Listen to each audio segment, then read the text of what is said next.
You know that moment when your entire world shatters in a single second? When everything you thought was real suddenly feels like a lie? I'm standing in my bedroom right now, holding a designer purse that doesn't belong to me, and my hands won't stop shaking. This purse was hidden under my bed. Under the bed, I share with my husband. And it belongs to the woman who just quit being his assistant 3 days ago without any explanation. My name is Claire, and I'm about to tell you a story about betrayal so deep it nearly destroyed me. But here's the thing about being destroyed. Sometimes you get to decide what rises from the ashes, and what I built from the ruins of my marriage, that's the revenge story they'll be talking about for years. But before we get there, before I tell you how I took everything from the man who thought he could play me for a fool, I need you to do something for me. Smash that like button right now. Subscribe to this channel and drop a comment telling me where you're watching from. Because trust me, you're going to want to follow this journey all the way to the end. Let me take you back to 3 days ago, Monday morning. I was in the kitchen making coffee, still in my silk robe, watching the rain streak down our floor-to-ceiling windows. We lived in a penthouse, 32nd floor. The kind of place you see in magazines and think, wow, someone actually lives like that. That someone was me, Mrs. Claire Whitmore, wife of Marcus Whitmore, CEO of Whitmore Financial Group. We had everything: the apartment, the cars, the vacation home in the Hamptons, the charity galas, the perfect life. Marcus came downstairs that morning looking stressed, more stressed than usual. His tie wasn't even straight, and Marcus never left the bedroom without being perfectly put together. That was my first clue, though I didn't know it then. "Everything okay?" I asked, handing him his coffee. Black, no sugar, the way he'd drunk it for the 8 years we'd been married. He barely looked at me, just took the cup and stared out the window. "Vanessa quit." "What?" I turned to face him fully. Vanessa Rhodes had been his executive assistant for almost 2 years. She was efficient, professional, always 3 steps ahead. Marcus had praised her countless times, said she was the best assistant he'd ever had. "Why? What happened?" "I don't know." He ran his hand through his dark hair, that gesture he made when he was frustrated. "She sent an email late last night, said she couldn't continue in the position anymore, effective immediately, no 2 weeks' notice, nothing." I walked closer to him. "That's so strange. Did something happen at work? Did you two have a fight?" "No," his voice was sharp, too sharp. "Nothing happened. I have no idea why she'd just leave like this. It's completely unprofessional." The way he said it, there was something off, something in his tone, but I pushed it aside. I trusted my husband. We'd built a life together. He'd given me everything. Why would I question him? "Maybe she got another offer," I suggested, "or a family emergency." "Maybe," but he didn't sound convinced. He set down the coffee without drinking it. "I need to go. I have to find a replacement fast. This week is insane." He kissed my forehead, a quick, distracted kiss, the kind that feels more like habit than affection. And then he was gone, leaving behind the scent of his cologne and a strange, tight feeling in my chest that I couldn't quite name. That was Monday. By Tuesday, Marcus was buried in work, coming home after midnight. By Wednesday, he was distant, barely speaking to me, and I told myself it was just stress, just the chaos of losing his assistant at a busy time. Thursday morning, I decided to do something nice. I'd change our bedsheets, the expensive Egyptian cotton ones he loved. Maybe tidy up the bedroom, light some candles, plan a romantic dinner. Reconnect with my husband who'd been slowly disappearing into his phone and his work. I stripped the bed, tossing the pillows aside. I pulled the fitted sheet from the corners, and that's when I decided to vacuum under the bed. We had cleaners who came twice a week, but I wanted everything perfect. I got down on my knees and looked under the bed frame. That's when I saw it. A black leather purse, designer, expensive, pushed far back against the wall, almost invisible in the shadows. My first thought was that it was mine. Maybe something had fallen and gotten pushed back there. But as I reached for it, pulled it out into the light, my stomach dropped. This wasn't my purse. I'd never seen this purse before in my life. I sat back on my heels, holding it in my hands. It was a beautiful bag, sleek, modern, The kind that cost thousands of dollars, and it was heavy. There were things inside. My heart started pounding. Why was there a strange purse under my bed? Under the bed I shared with my husband. I should have put it down, should have waited to ask Marcus about it. But my hands were already opening the clasp, already reaching inside. A wallet, designer sunglasses, lipstick, a phone charger, receipts, and then a work ID badge on a lanyard. I pulled it out with trembling fingers and stared at the photo. Vanessa Rhodes, Whitmore Financial Group, executive assistant.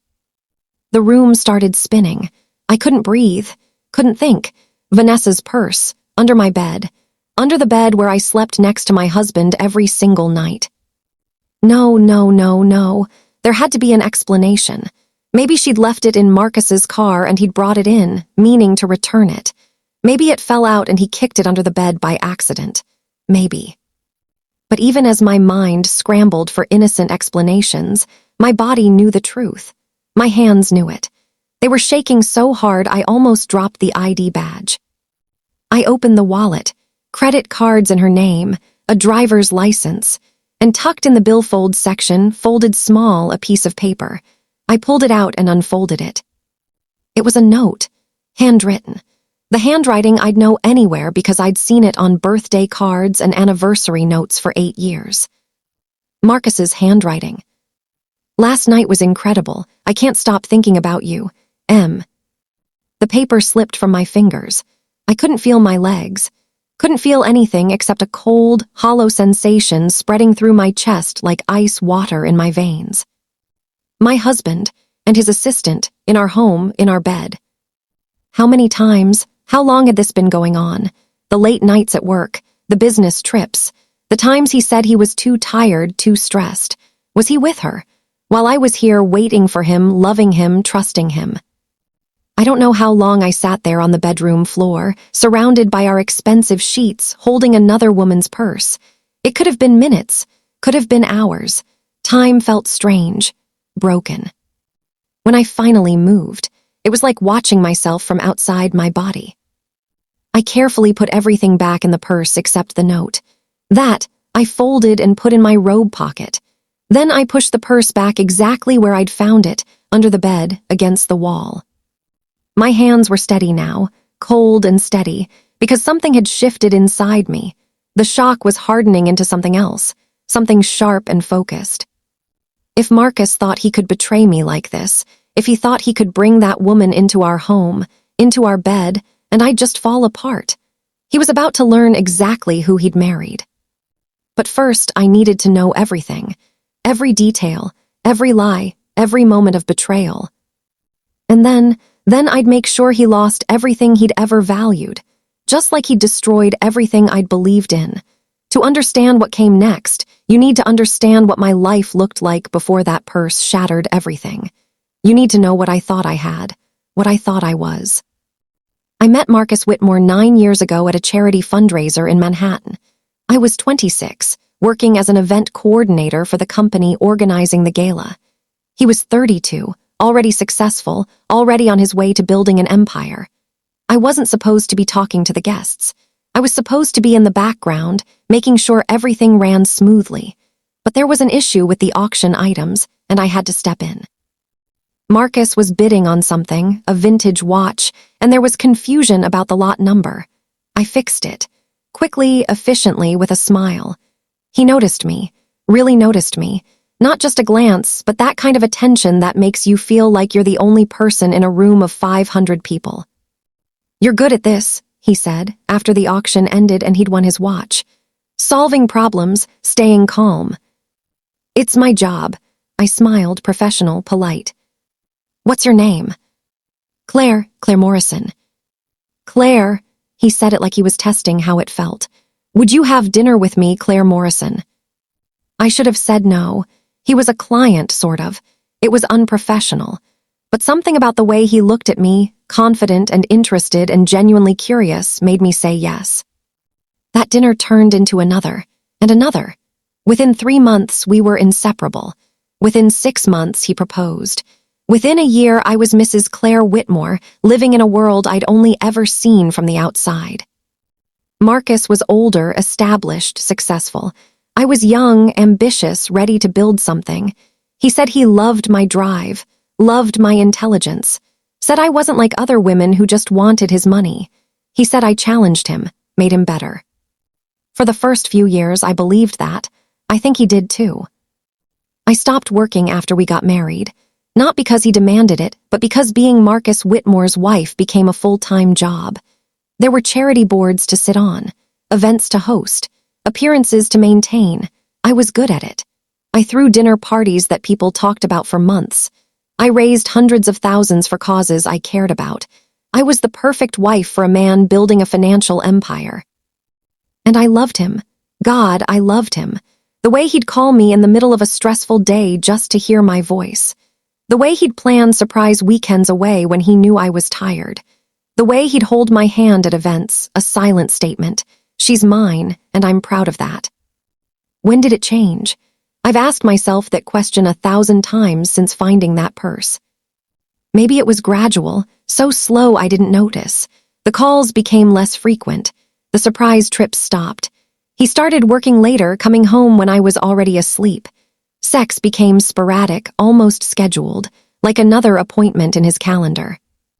But there were good moments too, enough to make me think we were fine. We were just busy. Successful people have demanding lives, that's what I told myself. Then, about 2 years ago, Marcus hired Vanessa Rhodes. I remember the first time I met her.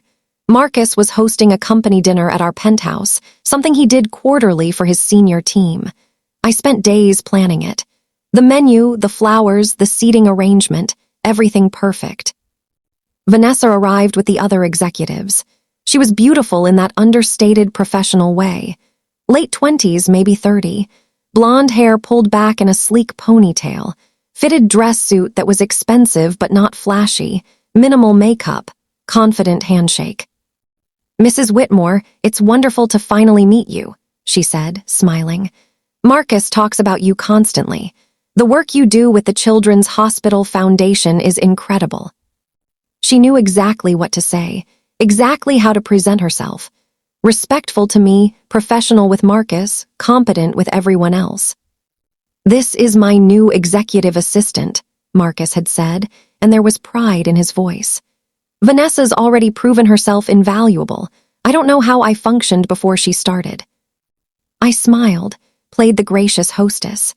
Well, anyone who can keep Marcus organized deserves a medal. Everyone laughed. It was charming, light, normal. Throughout the evening, I watched Vanessa work the room. She was smart, engaging. She knew when to speak and when to listen. She complimented my home, my cooking, my dress. She was perfect. Too perfect, maybe, but I didn't think that then. Over the next 2 years, Vanessa became a constant presence in our lives. Not physically in our home, not often, but always there in conversation. Vanessa found that restaurant I was telling you about. Vanessa reminded me about your mother's birthday. Vanessa booked the flights for the Tokyo trip. She was making his life easier. That's what assistants do. That's what I thought. There were company events where she'd be there, always professional, always appropriate. She'd make polite conversation with me, ask about my charity work, compliment something I was wearing, and I liked her. I actually liked her. She seemed genuine, seemed to respect me. What a fool I was. Looking back now, with the clarity that betrayal brings, I can see the signs. They were there. I just didn't want to see them. The way Marcus's mood would improve after spending all day at the office with her. The way he'd sometimes smile at his phone before quickly putting it away. The new cologne he started wearing about 6 months ago, more expensive, more sophisticated. The sudden interest in staying in shape, hitting the gym 5 days a week when he used to barely manage 2. I thought he was having a midlife crisis. Thought he was just taking care of himself. I even encouraged it. "You look great," I'd tell him. "Whatever you're doing, keep doing it." He was doing Vanessa. That's what he was doing, and I was complimenting him for it. There was this one time, about 4 months ago, when I stopped by his office unannounced. I'd been shopping nearby and picked up his favorite lunch from this Italian place he loved. Thought I'd surprise him. When I walked into his office, Vanessa was there. They were standing close, looking at something on his computer. Too close. There was maybe 6 inches between them. When I opened the door, they both stepped apart quickly. "Claire," Marcus looked surprised, maybe guilty, but it passed so fast I thought I'd imagined it. "What are you doing here?" "Brought you lunch." I held up the bag, feeling suddenly foolish, like I'd interrupted something. "But if you're busy..." No, this is perfect. Thank you, sweetheart." He came around the desk and kissed my cheek. "Vanessa and I were just reviewing the quarterly reports. Nothing that can't wait." "I should go anyway," Vanessa said smoothly. "I have those calls to make. Nice to see you, Mrs. Whitmore." "You too, Vanessa." She left and Marcus and I had lunch together. He was attentive, sweet, asked about my day, told me about a deal he was working on. It was nice, normal. So I pushed aside that weird feeling. That moment when they'd stepped apart like they'd been caught doing something they shouldn't. I trusted my husband. I trusted the life we'd built. God, I was so stupid. Our marriage wasn't perfect. I knew that. We'd grown distant. We'd become more like business partners than lovers, but I thought that was normal. Thought all marriages went through phases like that. We had history. We had commitment. We had 8 years of building a life together. I thought that meant something. I thought I knew him. But the man who would bring his mistress into our bed, into the home we shared, into the most intimate space we had, I didn't know that man at all. After I found the purse, I couldn't go back to being blind. It's like someone had turned on a light in a dark room, and suddenly I could see all the shadows I'd been ignoring. Every strange moment from the past 2 years started replaying in my mind with horrible new clarity. I spent that Thursday in a daze. I showered, got dressed, went through the motions of my normal day. I had a lunch meeting with the board of the hospital foundation. I smiled, made conversation, discussed fundraising strategies. And the whole time there was this voice screaming in my head, "He betrayed you. He brought her here. He destroyed everything." But I kept the smile on my face, kept my voice steady, because I learned something important in that moment. I was stronger than I thought. I could function through pain. I could pretend. And if I could pretend, I could plan. Marcus came home late that night, almost 11. I was in the living room, reading a book I hadn't processed a single word of, waiting. "You're still up," he said, loosening his tie. He looked tired, genuinely tired. "Couldn't sleep." I set down the book. "Long day." "Exhausting. Training the temp assistant is taking twice as long as everything else." He poured himself a scotch from the bar cart. "I really need to find a permanent replacement for Vanessa." There it was, her name. Just hearing it made my stomach turn, but I kept my face neutral, curious even. "Have you heard from her at all?" I asked. "It's just so strange that she left so suddenly." Marcus's hand tightened slightly on his glass. A tiny tell. "No, nothing. I tried calling twice, but she didn't answer." Liar, the note was in her purse, the purse under our bed, which meant she'd been here after she quit, which meant he'd seen her, talked to her. God knows what else. "Maybe you should go to her apartment," I suggested, watching his face carefully. "Make sure she's okay. What if something's wrong?" "I'm sure she's fine."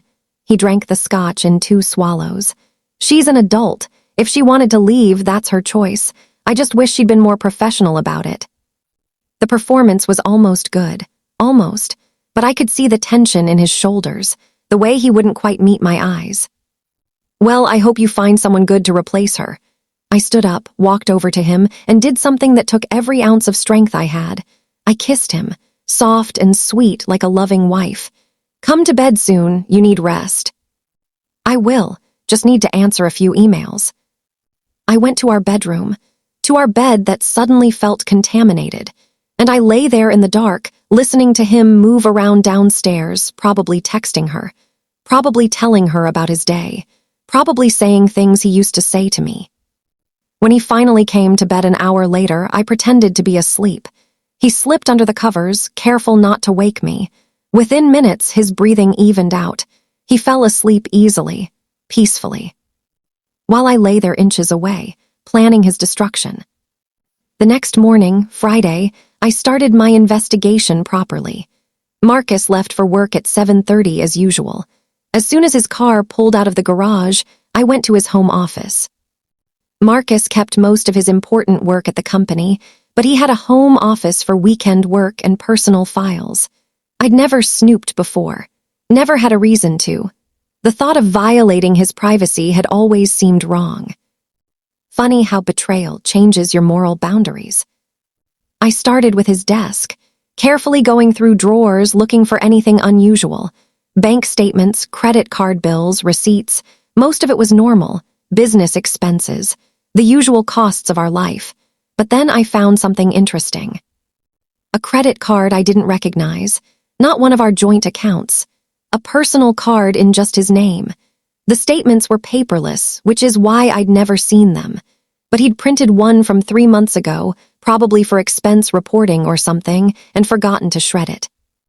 I scanned the charges, restaurants I didn't recognize, a jewelry store, a hotel, no, multiple hotels, different dates, all in the city, which was strange because we lived here. Why would he need hotel rooms in the city where we had a penthouse? The answer made me want to vomit, because he couldn't bring her here every time.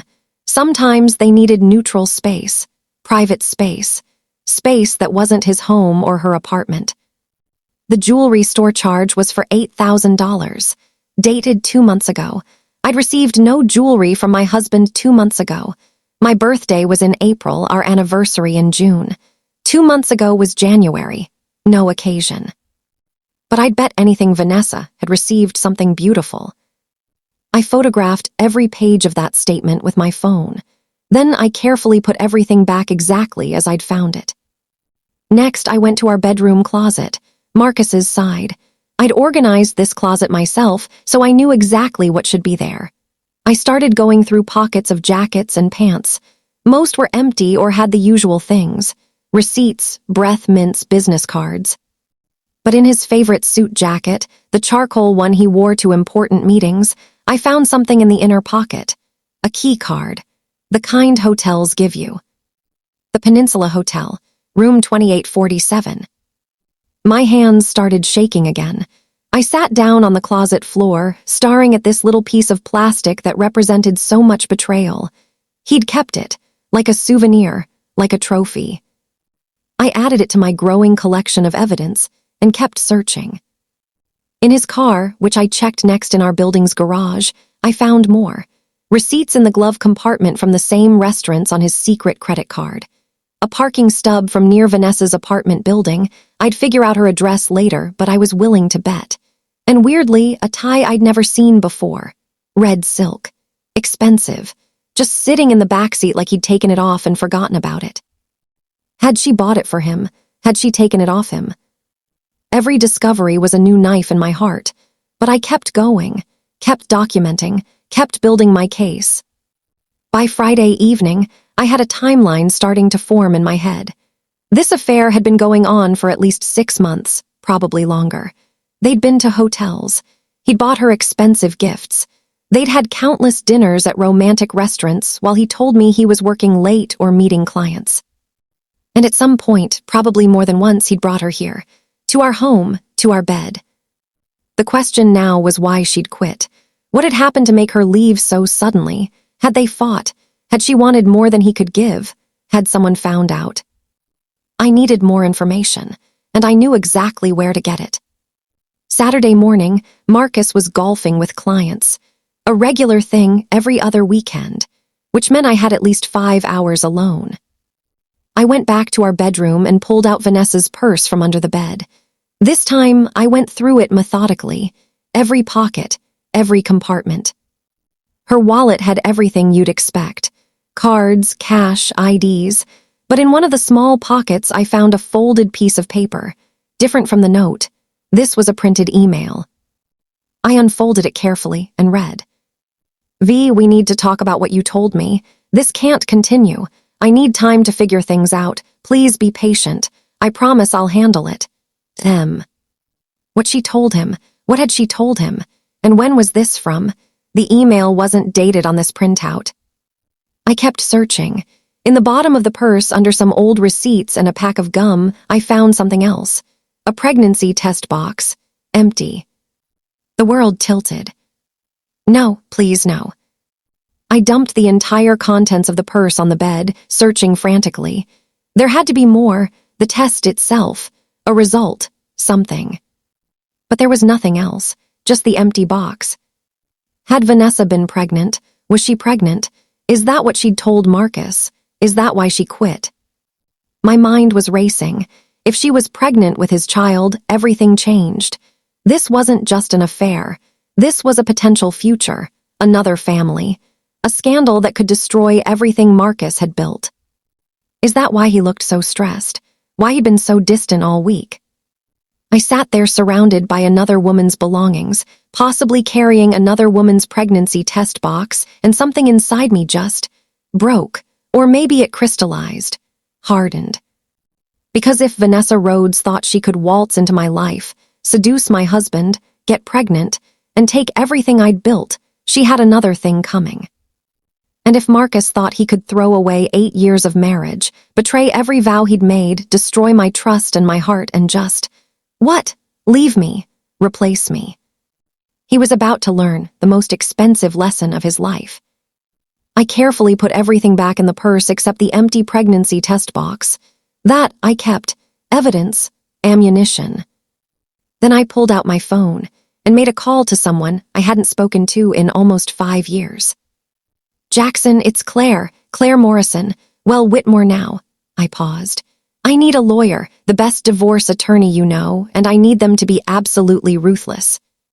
Jackson Hayes had been my boss at the event company where I'd worked when I met Marcus. He tried to talk me out of quitting when I got married. Said I had too much talent to give up my career. I hadn't listened. But Jackson was connected. He knew everyone in New York who mattered. And more importantly, he knew me. The me I used to be before I became Mrs. Marcus Whitmore.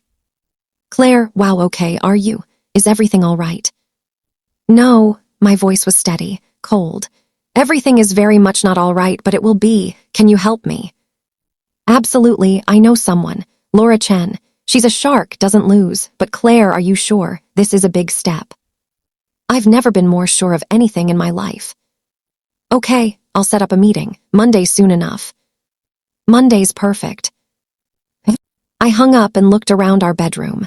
Our expensive, beautiful, contaminated bedroom. Everything in this apartment, everything in our life, was built on lies.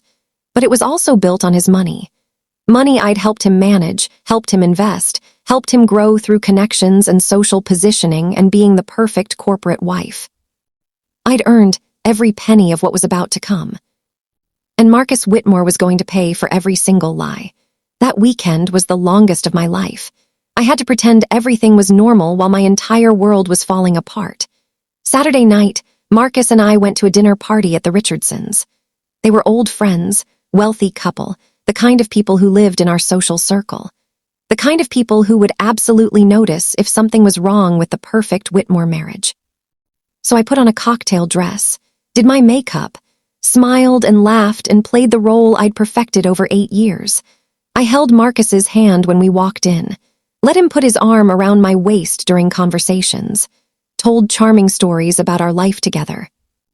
And the whole time, I was watching him, really watching him, looking for the man I'd married in the face of the stranger who'd betrayed me. He was good at pretending too. That's what scared me. He looked at me with what seemed like genuine affection, kissed my temple when he passed by to refresh our drinks, laughed at my jokes, called me sweetheart in that casual, comfortable way that comes from years together. If I didn't know about the purse, the hotels, the secret credit card, I would have thought we were fine. Happy, even. How long had he been performing like this? How many dinners and parties and charity events had we attended where he was fresh from her bed, fresh from lying to me, and I'd had no idea? You seem quiet tonight, Marcus said on the drive home. Everything okay? The audacity, the absolute audacity of him asking me if everything was okay. Just tired, I said, looking out the window at the city lights blurring past. It's been a long week. I know, I'm sorry I've been so busy with work. Things should calm down soon. More lies, so smooth, so effortless. When you find a new assistant, you mean? There was the tiniest pause. Yeah, Once I get someone permanent in place, things will get back to normal. Normal? What was normal anymore? Had we ever been normal, or had our entire marriage been built on a foundation I was too naive to see was cracking? Have you tried reaching out to Vanessa again? I asked, keeping my voice casual. Curious. It just seems so strange. Don't you want to know why she really left? His jaw tightened. I saw it in the lights from the dashboard. I told you, Claire, she made her decision. I'm not going to chase after her for an explanation. I'm not saying chase after her. I just mean, you worked together so closely for 2 years. I thought you two had a good professional relationship. Doesn't it bother you that she won't even tell you why? Of course it bothers me. His voice had an edge now. But I have to respect her choice. People leave jobs, it happens. Without notice, without even a conversation. That's not normal, Marcus. Why are you so fixated on this? He glanced at me, and there was something in his eyes. Worry, fear. It's not like you two were friends. Why do you care so much about why she quit? I don't care about her, I said, which was true in a way. I care about you. You've been stressed all week. Distant. I'm just trying to understand what's going on. He reached over and took my hand. His palm was warm, familiar. I'm sorry, you're right. I have been distant. It's just been a lot, but I appreciate you caring. He lifted my hand and kissed it. I don't tell you enough how lucky I am to have you. I wanted to scream. I wanted to rip my hand away and demand the truth. I wanted to tell him I knew everything, that I'd found the purse, that I was going to destroy him. But instead, I squeezed his hand back and smiled. I love you too. Because the meeting with Laura Chen, the divorce attorney, was Monday morning, and I needed him to suspect nothing until I had all my pieces in place. Sunday was worse. We actually had a nice day. Brunch at our favorite spot in Soho, a walk through Central Park because the weather was beautiful. We held hands, talked about nothing important. He seemed more relaxed than he'd been all week. Maybe Vanessa had told him she wasn't pregnant after all. Maybe whatever crisis had caused her to quit had been resolved. Maybe he thought he'd gotten away with it. That thought made me sick, but it also made me angry, and anger was so much more useful than sadness. That night in bed, Marcus reached for me, actually initiated intimacy for the first time in weeks, and I had a choice to make. I could say no, could claim a headache or exhaustion, could avoid letting him touch me when he'd been touching her.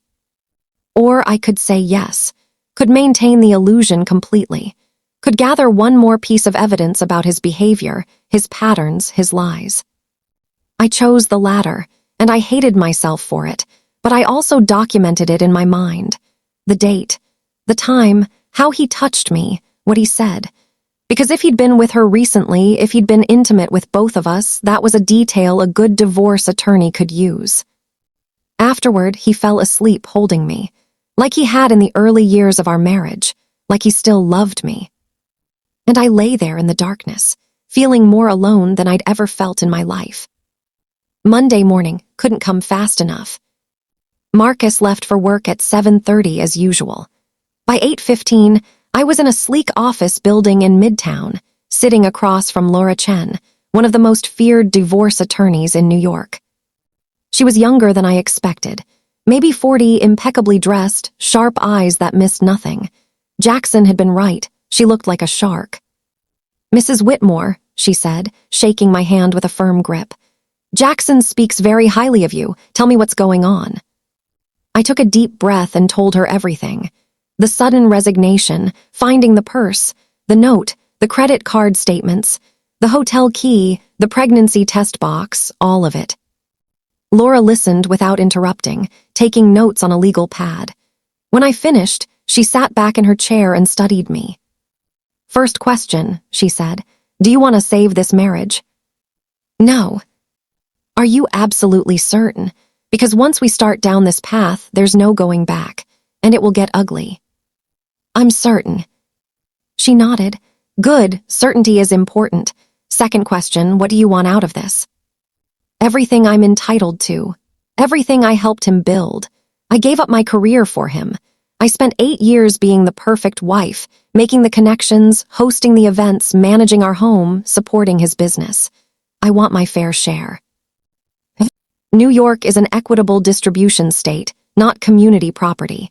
That means the court decides what's fair, not necessarily a 50-50 split. But given the length of your marriage, your contributions, and his infidelity, we can make a strong case. Laura leaned forward. How much are we talking about in terms of assets? The penthouse is worth about $12 million. We have the house in the Hamptons, another $4 million. Investment accounts, I'd estimate around $20 million. His company's stock, which is harder to value but probably another $30 to $40 million. He has a few other properties, a car collection. Total, maybe $80 to $90 million. Laura's expression didn't change, but I saw the flash of interest in her eyes. This was a big case, a career-making case. Does he have a prenup? This was the question I'd been waiting for. Yes. Her face fell slightly. But, I continued, it has an infidelity clause. If either of us commits adultery during the marriage, the prenup is void. Now she smiled. That's very good news. Do you have proof of the affair? The purse, the note in his handwriting, credit card statements showing hotels and gifts, the key card. I paused. Not photos or videos of them together, if that's what you mean, but circumstantial evidence that's pretty damning. It's a start, but we need more. We need her to admit to the affair, or we need testimony from someone who witnessed it, or we need direct communication between them. Emails, texts, something explicit. How do I get that? Do you have access to his phone, computer, email accounts? His phone is always with him. He's password-protected everything. I don't know his passwords. Laura thought for a moment. We can hire a private investigator. They can follow him, document his movements, possibly get photos. But here's the thing, Mrs. Whitmore.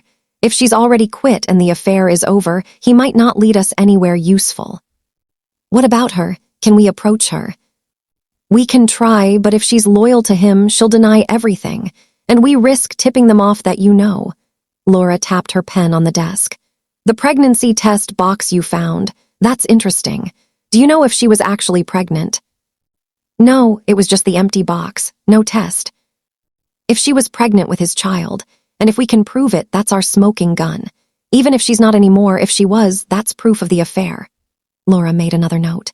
I'm going to recommend we do several things simultaneously. 1, hire the PI to track his current movements and see if he's still in contact with her. 2, I'll have my team start pulling together all financial records, looking for any other hidden accounts or expenditures. 3, we need to figure out the Vanessa situation. Why she quit, whether she was pregnant, where she is now. How do we do that? Do you know her address, where she lives? No, but I can find it. Marcus probably has it in his home office files or his phone contacts. Get it if you can without raising suspicion. We might need to talk to her directly. Laura looked at me seriously. Mrs. Whitmore, Claire, I need you to understand something. Your husband is a very wealthy, very powerful man. He will have excellent legal representation. This will be a fight. It will be expensive, time-consuming, and emotionally brutal. The things that will come out, the things that will be said about you in court, they won't be pleasant. Are you prepared for that? I thought about the purse under my bed, the note in Marcus's handwriting, the hotel key, the empty pregnancy test box. I thought about 8 years of love and trust destroyed. I thought about him holding me last night after lying to me for months, maybe years. I'm prepared, I said. I want to fight. I want him to pay for what he did. Then let's make him pay. Laura stood and extended her hand. Welcome to the worst and best decision of your life. I left Laura Chen's office feeling something I hadn't felt since finding that purse, powerful. For days I'd been reeling, drowning in betrayal and hurt. But now I had a plan. I had an ally. I had a path forward. But I also had to go home, back to the penthouse, back to the scene of the crime, back to pretending everything was fine while I built my case. The apartment felt different now, contaminated. Every surface, every room, every piece of furniture felt like it might hold secrets. How many times had she been here? Had she sat on our couch, eaten at our table, showered in our bathroom? Had he brought her here when I was at charity events? When I was visiting my mother in Connecticut? When I was out with friends, trusting him, loving him, never suspecting? I walked through the living room looking at our wedding photo on the bookshelf. We looked so happy, so young. I was 27, glowing in white lace. Marcus was 33, handsome in his tuxedo, looking at me like I was the only thing in the world that mattered. When did I stop being enough? When did he start looking at someone else that way? Or had I ever been enough? Maybe I was always just a placeholder, a suitable wife for a man building an empire. Pretty enough, smart enough, connected enough, but not the one he actually wanted. That thought hurt more than the affair itself somehow. I went to our bedroom. The bed was made, fresh sheets that I'd put on after finding the purse, but I could still feel it, her presence, the violation of our most intimate space. I got down on my knees and pulled out the purse again, third time looking through it. But this time, I wasn't looking for evidence for myself. I was looking for evidence I could use. I pulled everything out carefully, laying it all on the bed like pieces of a puzzle. The wallet with her IDs and credit cards, the designer sunglasses, lipstick in a shade of red I'd never wear, breath mints, a pack of tissues, random receipts, the empty pregnancy test box, the note from Marcus. I picked up her phone charger and something occurred to me. This was the charger, but where was her phone? She'd quit her job suddenly, abandoned her purse under my bed, but she definitely had her phone. People don't go anywhere without their phones. Which meant she'd grabbed her phone but left everything else. Why? What would make someone leave so quickly they'd forget their purse? A fight, a panic, a discovery. Or a pregnancy result. I picked up the empty test box again, studying it. It was a high-end brand, the kind that claims to detect pregnancy up to 5 days before your missed period. The box was worn, like it had been carried around for a while. Like maybe she'd bought it, kept it with her, worked up the courage to use it. And then what? If the test was positive, did she tell Marcus? Is that what the email had been about? What you told me, this can't continue. I need time to figure things out. If she told him she was pregnant and he panicked, that would explain the sudden resignation. Maybe he told her she had to leave, had to disappear. Maybe he even paid her off. Or maybe the test was negative, and she realized she wanted more than being a mistress. Maybe she'd hoped she was pregnant because then he'd have to leave me, and when she wasn't. She quit because she couldn't handle being the other woman anymore. Either scenario made sense, but I needed to know which one was true. I picked up her wallet again and pulled out her driver's license. Vanessa Ann Rhodes. Address, 447 West 18th Street, apartment 6B, New York, NY. Chelsea, nice neighborhood. Expensive for a normal assistant's salary, but maybe not expensive if you had a wealthy benefactor helping with rent. I photographed the license, then carefully put everything back in the purse except the note and the pregnancy test box. Those I sealed in a Ziploc bag and hid in the back of my own closet, behind a box of shoes I never wore. Then I did something impulsive. I took the purse, walked to the kitchen and looked at it, really looked at it. This object represented everything that had been destroyed. My marriage, my trust, my future as I'd imagined it. I wanted to destroy it, throw it off the balcony, burn it, tear it apart. But that would tip my hand. If Marcus noticed it was gone, he'd know I'd found it, and I needed the element of surprise. So instead, I took photos, every angle of the purse, every item inside, detailed photos that would prove it had been in our home. Then I put it back under the bed, exactly where I'd found it. Evidence preserved, case building. My phone rang, Laura Chen. Claire, I've got a pie who can start tomorrow. His name is Rick Paulson, former NYPD detective, very discreet. He'll follow your husband, document his movements, see if he's still in contact with the assistant. Perfect. I also need you to do something. Can you access your joint bank accounts online? I need you to download every statement from the past 3 years. Everything. Also credit card statements, investment accounts, anything financial you can get your hands on. I can do that. I actually manage most of our household accounts anyway. Good, send it all to my encrypted email. I'll have my forensic accountant go through it. Laura paused. How are you holding up? It was the first time anyone had asked me that, really asked. I don't know, I admitted. One minute I feel strong, like I can handle this. The next minute I want to fall apart. That's normal. You're grieving. Not just the end of your marriage, but the loss of who you thought he was.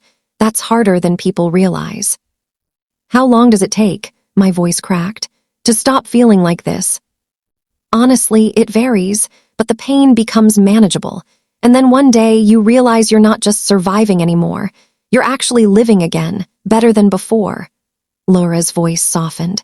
You're going to get through this, Claire, and you're going to come out stronger, I promise. After we hung up, I sat down at Marcus's home computer.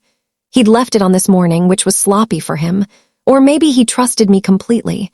Trusted that I'd never snoop, never question. His mistake. I pulled up our bank accounts, started downloading statements, and as I went through them, I started seeing patterns I'd never noticed before. Regular cash withdrawals. 500 here, 1,000 there. Always from ATMs, never from the bank. Impossible to trace what the cash was used for. Venmo payments to someone named AR, $1,500 every month going back 6 months. Who was AR? Then I saw something that made my blood run cold. A wire transfer to a medical clinic. $15,000, dated 3 weeks ago. 3 weeks ago, right around the time Vanessa might have taken that pregnancy test. I clicked on the transaction details. Manhattan Women's Health Clinic. The memo line was blank. $15,000 to a women's health clinic. That wasn't a routine appointment. That was serious. That was... Oh God. Had she been pregnant? Had Marcus paid for her too? I couldn't finish the thought. It was too awful, even for him. Or maybe it wasn't that. Maybe it was something else. Fertility treatments, a health issue. But why would Marcus pay for his assistant's medical bills unless she was more than his assistant, which we'd already established? I screenshot the transaction, added it to my evidence folder. Then I did something I'd been avoiding. I opened Marcus's email. He used the same password for everything at home, our wedding date plus my initials. He'd set it up years ago as a romantic gesture. So I never forget what matters most, he'd said. The password still worked. He'd never changed it. The irony was almost funny. His inbox was mostly work emails, boring corporate stuff. But then I saw a folder labeled personal. Inside was a subfolder with just the letter V. My hands were shaking as I clicked it. Dozens of emails, going back 18 months. I started reading from the beginning. The early ones were innocent enough. Vanessa, can you book dinner reservations at Le Bernardin for my wife's birthday? Thanks for handling the Tokyo logistics so efficiently. But then, around 14 months ago, they changed. Last night was wonderful. Thank you for understanding how complicated this is. I can't stop thinking about you. This meeting is torture when all I want is to be alone with you. Next Tuesday, same hotel. I've missed you. You looked beautiful today. I had to stop myself from touching you in front of everyone. Each email was like a knife. Proof, undeniable proof. Not just of the affair, but of how long it had been going on. 14 months, over a year. While I was planning charity galas and hosting dinner parties and being the perfect wife. I kept reading, even though every word hurt. Then I found the recent ones, from 3 weeks ago. Vanessa, please answer my calls. We need to talk about this. I understand you're scared, but we can handle this together. Please. I've made the appointment, Tuesday at 10 a.m. I'll go with you if you want. It's done. You made the right choice. This was for the best for both of us. I think it's better if you take some time away from the office. I'll give you a generous severance. You don't have to worry about money. Please stop calling me. We agreed this was over. You need to move on. The last email was from her to him, 4 days ago, the day after she quit. You're a coward, Marcus. You convinced me to get rid of it, promised we'd figure things out after, and now you're throwing me away like garbage. I hope your perfect life with your perfect wife was worth it. I hope when she finds out what kind of man you really are, it destroys you the way you destroyed me. I read it 3 times. She had been pregnant. Marcus had convinced her to terminate it. Then he'd ended the affair and pushed her out of his life. And she was angry, hurt, vengeful, which meant she might be willing to talk. I forwarded every single email in that folder to my personal email address. Then I cleared the sent folder so Marcus wouldn't know I'd accessed his account. Evidence secured. Then I sat back in his chair in his office, surrounded by his things, and let myself feel it. All of it. The betrayal, the lies, the cruelty of what he'd done. Not just to me, but to her too. Marcus had played both of us, used both of us, destroyed both of us. But here's the difference. I had resources. I had a lawyer. I had evidence. I had power. Vanessa Rhodes was angry and hurt and alone. And that made her the perfect ally. I spent the rest of Monday compiling everything. Every bank statement, every credit card charge, every email, every photo. I organized it all into folders: financial evidence, communications, physical evidence, timeline. Like I was building a case, because I was. By evening, I'd sent everything to Laura Chen's encrypted email. 3 years of financial records, screenshots of dozens of emails between Marcus and Vanessa, photos of the purse and its contents, the hotel key, the pregnancy test box, everything. Laura called me within an hour. "Claire, this is incredible. You've done amazing work. The emails alone are devastating. They establish the affair, the timeline, and..." She paused. "I have to ask, the pregnancy, are you okay? That's a lot to process." "I'm furious," I said honestly. "Not just that he had an affair, but that he got her pregnant and then convinced her to end it just to protect himself, to protect his perfect life. It's disgusting.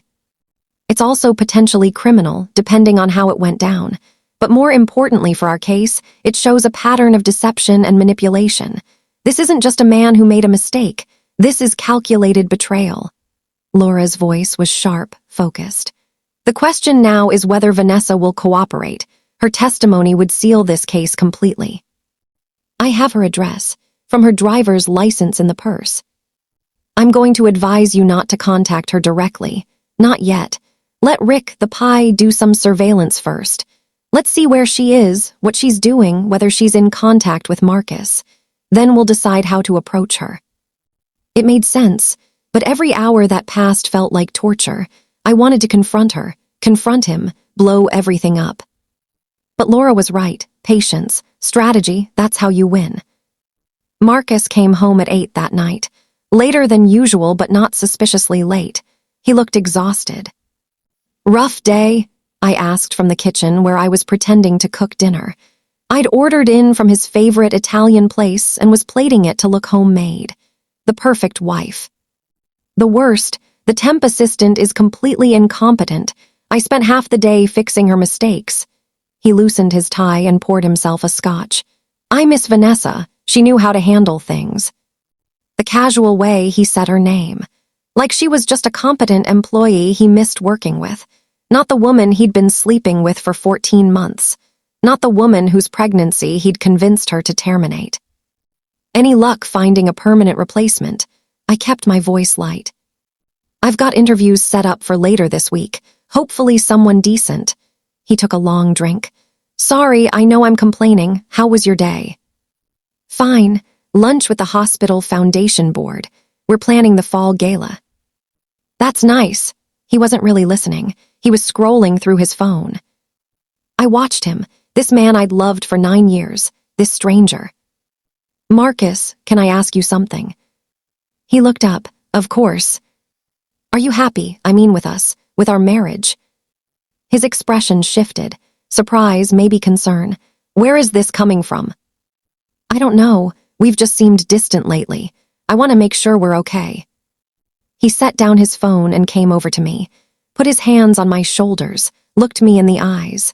"Claire, I love you. We're fine. I've just been stressed with work. But you and me, we're solid. We've always been solid." The lies came so easily to him, so smoothly. He believed his own performance. I smiled and kissed him. "Good, I love you too." "Let me take you out this weekend," he said.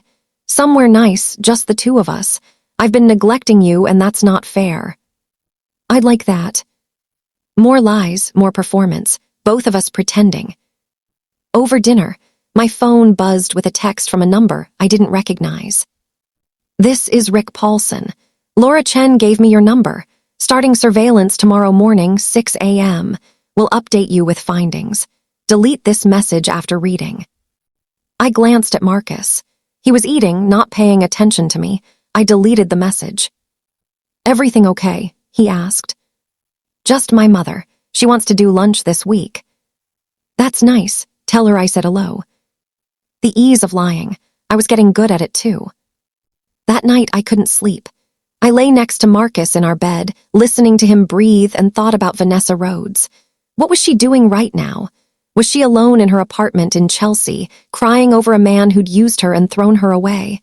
Was she angry, plotting her own revenge? Or had she moved on, found someone else, decided Marcus Whitmore wasn't worth the pain?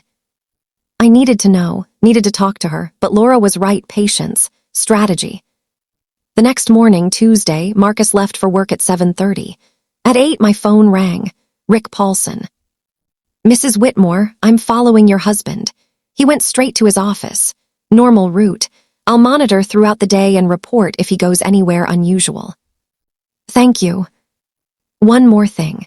You wanted me to also check on Vanessa Rhodes at the Chelsea address. Yes, can you? Already did. Drove by this morning. Building doorman says she moved out 5 days ago. Sudden departure. Paid to break her lease. My heart sank. Did he say where she went? No forwarding address, but I've got contacts. I can track her down, might take a few days. Do it, whatever it costs. After Rick hung up, I called Laura. She's gone, I told her. Moved out of her apartment right after she quit. That's not necessarily bad, Laura said. It shows she wanted distance from him, from the situation. She might be more willing to talk than we thought. Or she took money from him, to disappear and keep quiet. Possible, but that email she sent him, the angry one that doesn't sound like someone who's been paid off, that sounds like someone who wants justice. Laura paused. We'll find her, and when we do, I'll approach her, lawyer to potential witness. It's better than you contacting her directly. What do I do in the meantime? Keep doing exactly what you're doing. Be the perfect wife. Don't let him suspect anything. And keep looking for evidence. Is there anywhere else he might keep information? Another office? Storage unit? Anywhere? I thought about it.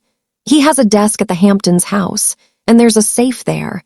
I don't know the combination, but maybe I can figure it out. When are you next going out there? We usually go most weekends. He mentioned taking me somewhere nice this weekend. Maybe I can suggest the Hamptons. Say I want to relax. Perfect. Do that. Search his office there. If you can get into the safe, even better. Wednesday and Thursday passed in a blur of waiting and pretending. Rick reported that Marcus went to work, came home, nothing unusual. No meetings with Vanessa, no suspicious stops. Friday morning, I suggested to Marcus that we spend the weekend in the Hamptons. I've missed it, I said over breakfast. And you promised me quality time. Let's get away from the city. He looked hesitant. I have a lot of work. Bring it with you. You can work Saturday morning, and we'll have Saturday afternoon and Sunday together. Please, I need this. Something in my voice, maybe the desperation that was real even if the reason was fake, made him agree. Okay, let's do it. I'll have the car brought around at 3. The drive to the Hamptons usually took about 2.5 hours. Marcus drove while I stared out the window, planning my search strategy. The house there was smaller than the penthouse, but still substantial. 4 bedrooms, ocean view, beautifully decorated. We'd spent happy weekends there in the early years of our marriage. Now it was just another crime scene. We arrived at sunset. The house was beautiful in the fading light, all modern glass and clean lines. Marcus had called ahead to have the housekeeper stock the fridge and turn on the heat. I'm going to make us dinner, I said. Why don't you relax? Actually, I should get some work done. Get it out of the way so we can enjoy tomorrow. He kissed my forehead. Thank you for suggesting this. You were right. We need this. He went to his office. I went to the kitchen, and while I made pasta and salad, I planned. After dinner, we sat on the deck with wine, watching the ocean in the darkness. It was almost romantic, almost like old times. "I'm sorry I've been distant," Marcus said quietly. "Work has been overwhelming, but that's not an excuse. You deserve better." "We all have stressful times." I sipped my wine. "I just miss us." "I know, I miss us too." He took my hand. "Things are going to get better, I promise." More lies, but these felt different. These felt like he was trying to convince himself as much as me. "Marcus, can I ask you something? And I want you to be honest." He tensed, I felt it. "Of course." "Do you regret marrying me?" "What? No, Claire, why would you ask that?" "Because sometimes I feel like I'm not enough. Like you want something different, something more." He pulled me closer. "You're more than enough. You're everything. I know I don't show it enough, but you are." He kissed the top of my head. "I'm the luckiest man in the world to have you." I wondered if he'd said similar things to Vanessa. If he'd made her feel special too, right up until the moment he threw her away. "I love you," I said, and once upon a time I'd meant it with everything I had. "I love you too." We finished our wine and went to bed. Marcus fell asleep quickly, exhausted from the week and the drive. I waited until his breathing was deep and even then carefully slipped out of bed. The house was dark and quiet. I made my way downstairs to his office and closed the door silently behind me. Time to find out what other secrets my husband was keeping. Marcus's office in the Hamptons house was smaller than his home office in the city, but it still had everything he needed. A desk, filing cabinets, and mounted on the wall behind a painting of a sailboat, the safe. I'd watched him open it once, years ago, when he needed to get some documents.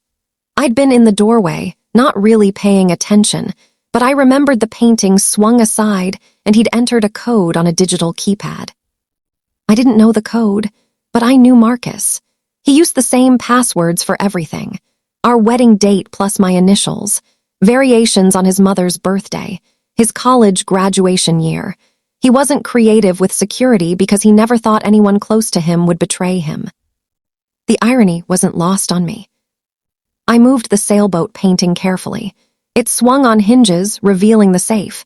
Standard digital keypad, 10 digits. I tried our wedding date first. 6/15/2015. The light blinked red. Wrong. I tried it with my initials. 6:15 cm. Red again. His mother's birthday. 3/24/1952. Red. I stood there in the dark office, lit only by moonlight through the windows, thinking, what numbers mattered to Marcus? What would he use that he'd remember easily? Then it hit me, his company incorporation date. He'd celebrated it every year like a second birthday. The day Whitmore Financial Group officially became his, 9/22/2012. I entered 92,212. The light blinked green. I heard a soft click. The safe door opened. Inside were stacks of documents in labeled folders. I pulled them out carefully, laying them on the desk. Partnership agreements, property deeds, investment documents, his will, which I'd never actually seen. I opened the will, curious despite everything. It was dated 2 years ago. I was listed as the primary beneficiary. In the event of his death, everything went to me. At least he hadn't changed that yet. But there was a codicil attached. An amendment dated 6 months ago. I read it carefully. In the event of divorce, the beneficiary designation shall revert to the terms outlined in the prenuptial agreement executed on June 1, 2015. He'd updated his will 6 months ago to protect himself in case of divorce. 6 months ago, right around the time the affair with Vanessa was intensifying, based on the emails I'd found. Had he been planning this, planning to leave me, or just protecting himself in case I found out? I photographed every page of the will and the codicil. The next folder was labeled Property NYC. Inside were the deed to our penthouse and mortgage documents, but there was another document I didn't recognize, a lease agreement. For an apartment on West 18th Street, apartment 6B, Vanessa's apartment. Marcus was the leaseholder. The lease was in his name. He'd been paying her rent for 18 months, $2,000 per month. So she hadn't been living there on an assistant's salary. She'd been living there as his kept woman, in an apartment he controlled. I felt sick, the calculation of it, the control. He'd set her up in a place he paid for, where she was dependent on him, where he could visit her whenever he wanted.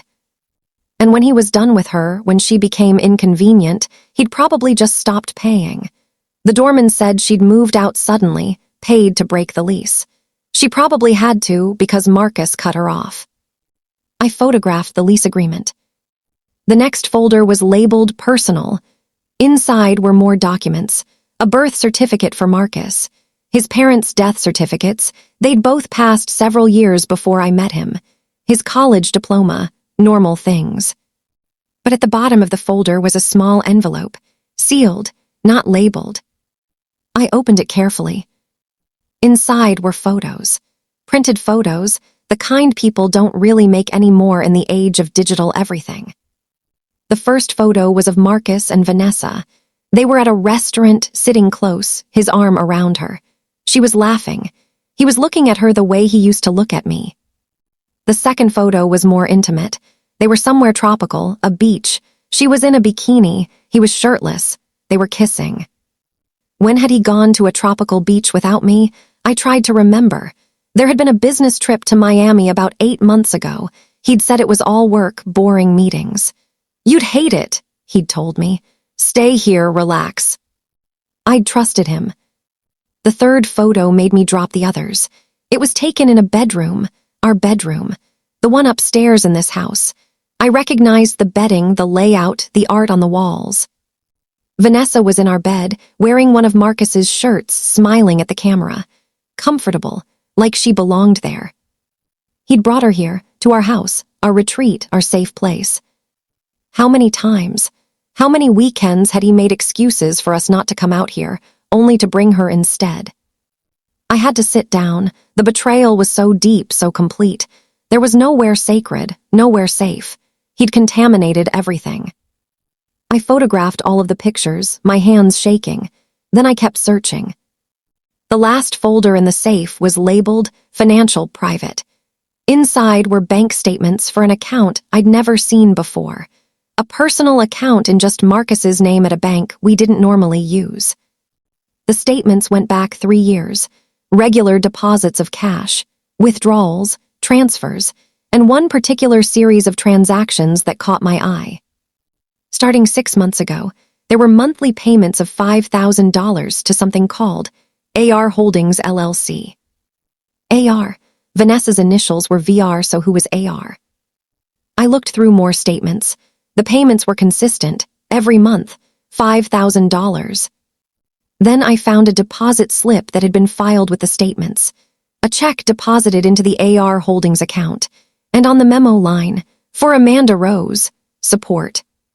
Amanda Rose, AR. Who was Amanda Rose? I pulled out my phone and searched the name with Marcus's name. Nothing came up. I tried different combinations. Nothing. Then I searched just Amanda Rose with New York. Thousands of results. Too many. I was missing something, some connection. I looked through the folder again and found a letter tucked in the back. It was from a law firm, dated 4 years ago, before I'd even met Marcus. No, wait. We'd been dating then, but not married yet. The letter was formal, legal language, but the gist was clear. It established a child support agreement between Marcus Whitmore and AR for the care of a minor child, ARJR. Marcus had a child. Marcus had a child from before our marriage, and he'd never told me. The room was spinning. I sat down hard in his desk chair, reading the letter over and over. A child. He'd been paying child support for years. $5,000 a month through an LLC to keep it private, to keep it hidden. From me, from everyone. Who was the mother? What had happened? Why had he never mentioned this? I thought about all our conversations over the years. We talked about having kids someday. I'd wanted them. He'd always said someday when the time is right. But the time was never right. He was always too busy, the company needed him, maybe in a few more years. Had he not wanted children with me, because he already had one? Or had something gone wrong with that first child, and he didn't want to risk it again? I had so many questions and no answers. I photographed everything in the folder, every bank statement, every payment record, the letter from the law firm. Then I carefully put everything back exactly as I'd found it, closed the safe, swung the painting back into place. I went back upstairs on shaky legs and climbed into bed next to Marcus. He didn't stir, just kept sleeping peacefully, while my entire understanding of who he was shattered again. A secret child, a mistress he'd set up in an apartment, a pregnancy he'd convinced her to terminate, lies upon lies upon lies. Who was Marcus Whitmore? Because the man I'd married, the man I thought I'd known, didn't exist. He'd never existed. He was a fiction, a performance. And I'd been performing right alongside him, playing the role of the devoted wife, never questioning, never doubting. But I wasn't performing anymore. I was investigating, gathering evidence, building a case. And every secret I uncovered made that case stronger. Saturday morning, Marcus woke up early and went for a run on the beach. As soon as he left, I called Laura Chen. It was barely 7 a.m., but she answered on the second ring. "Claire, what's wrong?" "He has a child." The words tumbled out. "Marcus has a child from before we were married, maybe 7 or 8 years old based on the dates. He's been paying child support the entire time we've been together, and he never told me." Silence on the other end. Then, "That's significant. Do you know who the mother is, where the child is?" "No, just initials. AR, Amanda Rose, maybe. The payments go through an LLC, very carefully hidden." "That's going to complicate things. If he has another dependent, that affects the divorce settlement. But it also shows a pattern of deception. He's been lying to you about fundamental things from day one." Laura's voice was sharp. "Did you get documentation?" "Photos of everything. I'll send them to you now." "Good. This is good, Claire. I know it doesn't feel good, but every piece of evidence makes our case stronger." After we hung up, I sent Laura all the photos from the safe. The will and codicil, the lease for Vanessa's apartment, the photos of them together, the bank statements for the secret account, the child support documents. By the time Marcus got back from his run, sweaty and smiling, I was in the kitchen making breakfast. The perfect wife. "Morning," he said, kissing my cheek. "Beautiful day out there." "It is. I thought we could have breakfast on the deck." "Perfect." We ate scrambled eggs and fresh fruit, watching the ocean, talking about nothing important. He seemed relaxed, happy even, like he didn't have a care in the world. Like he wasn't a man with a secret child, a terminated pregnancy, and a wife he'd been systematically lying to for nearly a decade. "I'm glad we came out here," he said. "I feel better already, less stressed." "Me too," I lied. That afternoon, we took a walk on the beach, held hands. He picked up a piece of sea glass and gave it to me. "For your collection," he said. I used to collect sea glass. In the early years of our marriage, I had jars of it. Different colors from different beaches we'd visited together. I'd forgotten about it. Hadn't added to the collection in years. But Marcus remembered. Or maybe he was just pretending to remember, performing nostalgia, performing love. "Thank you," I said, slipping the smooth blue glass into my pocket. That night, we had dinner at a nice restaurant in town, one of our favorites. The hostess knew us, greeted us warmly. "Mr. and Mrs. Whitmore, so wonderful to see you again. It's been too long." "Work has been crazy," Marcus said, his hand on the small of my back. "But we're here now." We ordered wine, appetizers, entrees. We talked and laughed. To anyone watching, we were the perfect couple. Wealthy, attractive, obviously in love. No one could see the rot underneath. The lies and betrayals and secrets. No one except me. And soon, everyone would know. Everyone would see what Marcus Whitmore really was behind the expensive suits and charming smile. But not yet, not tonight. Tonight I played my role, smiled, laughed at his jokes, let him hold my hand across the table. Because the trap was almost ready. I had the evidence. I had the lawyer. I had the pie tracking down Vanessa. All the pieces were moving into place. And when they were all positioned exactly right, I would spring that trap and watch Marcus's perfect life collapse around him. Just like mine had collapsed when I found that purse under our bed. Sunday evening, we drove back to the city. Marcus's phone rang when we were about 30 minutes from home. "It's work," he said, glancing at the screen. "I should take this." "Go ahead." He answered, "Whitmore." A pause. "What, when?" His voice got tight. "I see. Yes, I understand. Thank you for letting me know." He hung up, and his hands gripped the steering wheel harder. "Everything okay?" I asked. "That was building security, at the office. There was a break-in attempt last night, my office specifically." My heart stopped. A break-in? Did they take anything? "They didn't get in, the security system stopped them, but," he glanced at me, "it's concerning who would target my office specifically." I kept my face neutral. Maybe someone looking for financial information, client data. Maybe, but he didn't sound convinced. He sounded worried. And I wondered, was it really a break-in, or was Vanessa making moves of her own? Either way, things were about to get very interesting. The attempted break-in at Marcus's office changed everything. On Monday morning, he was on the phone with security consultants, IT specialists, and his attorney. He was paranoid, jumpy, constantly checking his phone. "Do you think it was corporate espionage?" I asked over breakfast, playing the concerned wife. "A competitor trying to steal information?" "I don't know." He ran his hand through his hair, that stressed gesture I knew so well. "The security footage was corrupted. Conveniently, whoever tried to get in knew what they were doing. Or whoever tried to get in had intimate knowledge of his office layout and security systems. Like, say, an executive assistant who'd worked there for 2 years. I didn't say that, of course, just made sympathetic noises and refilled his coffee. After Marcus left for work, I called Laura immediately. "The office break-in," I said. "Do you think Vanessa is making moves?" "Possibly. If she is, it could work in our favor. An angry ex-mistress going after him shows the affair was real and damaging, but it could also complicate things if she does something illegal." Laura paused. "Rick is still trying to locate her. She's been careful. No credit card usage, no social media activity. She doesn't want to be found." "What about the child, Amanda Rose?" "I've got a researcher looking into it. Birth records, school enrollments, anything we can find. But if Marcus has been paying through an LLC and keeping everything private, it's going to take time." "How much time? I feel like I'm losing my mind pretending everything is normal." "I know, but you're doing great, Claire. We're almost there, just a little longer." Laura's voice was steady, grounding. "I'm preparing the divorce filing.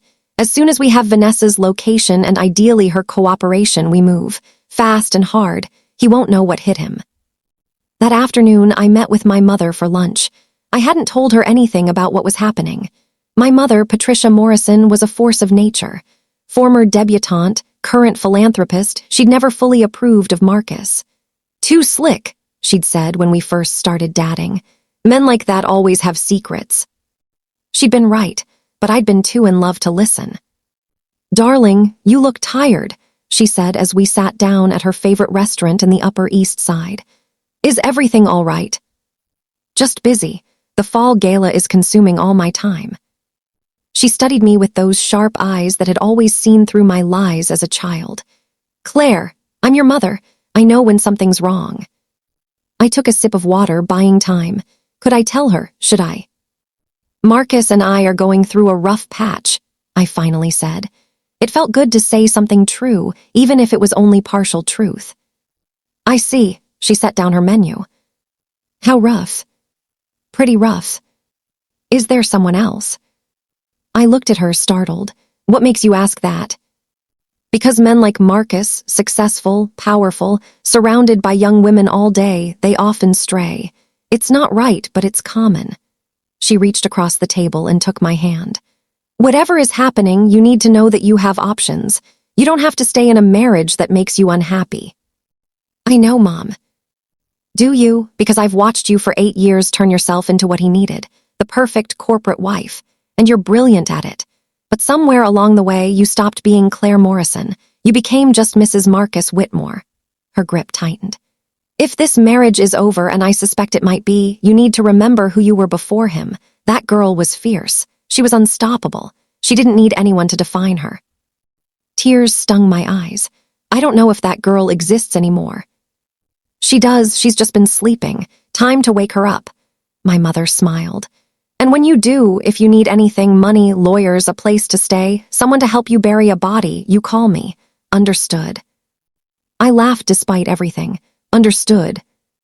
I mean it, Claire. I have resources you don't even know about. Your father made sure I'd be taken care of, and I'll make sure you are too. After lunch, I felt stronger, more certain. My mother was right. I'd lost myself in this marriage, but I was finding myself again. And the person emerging from the ashes of my betrayal was harder, smarter, more dangerous than Marcus had ever anticipated. Tuesday morning, Rick Paulson called with news. Found her, Vanessa Rhodes. She's staying at a small hotel in Brooklyn. Been there since she left her apartment. Paid in cash, using a different name, but I tracked her through traffic cameras and some other methods I won't bore you with. Is she alone? Appears to be. She leaves the hotel once a day, usually to buy food or essentials. Always pays cash.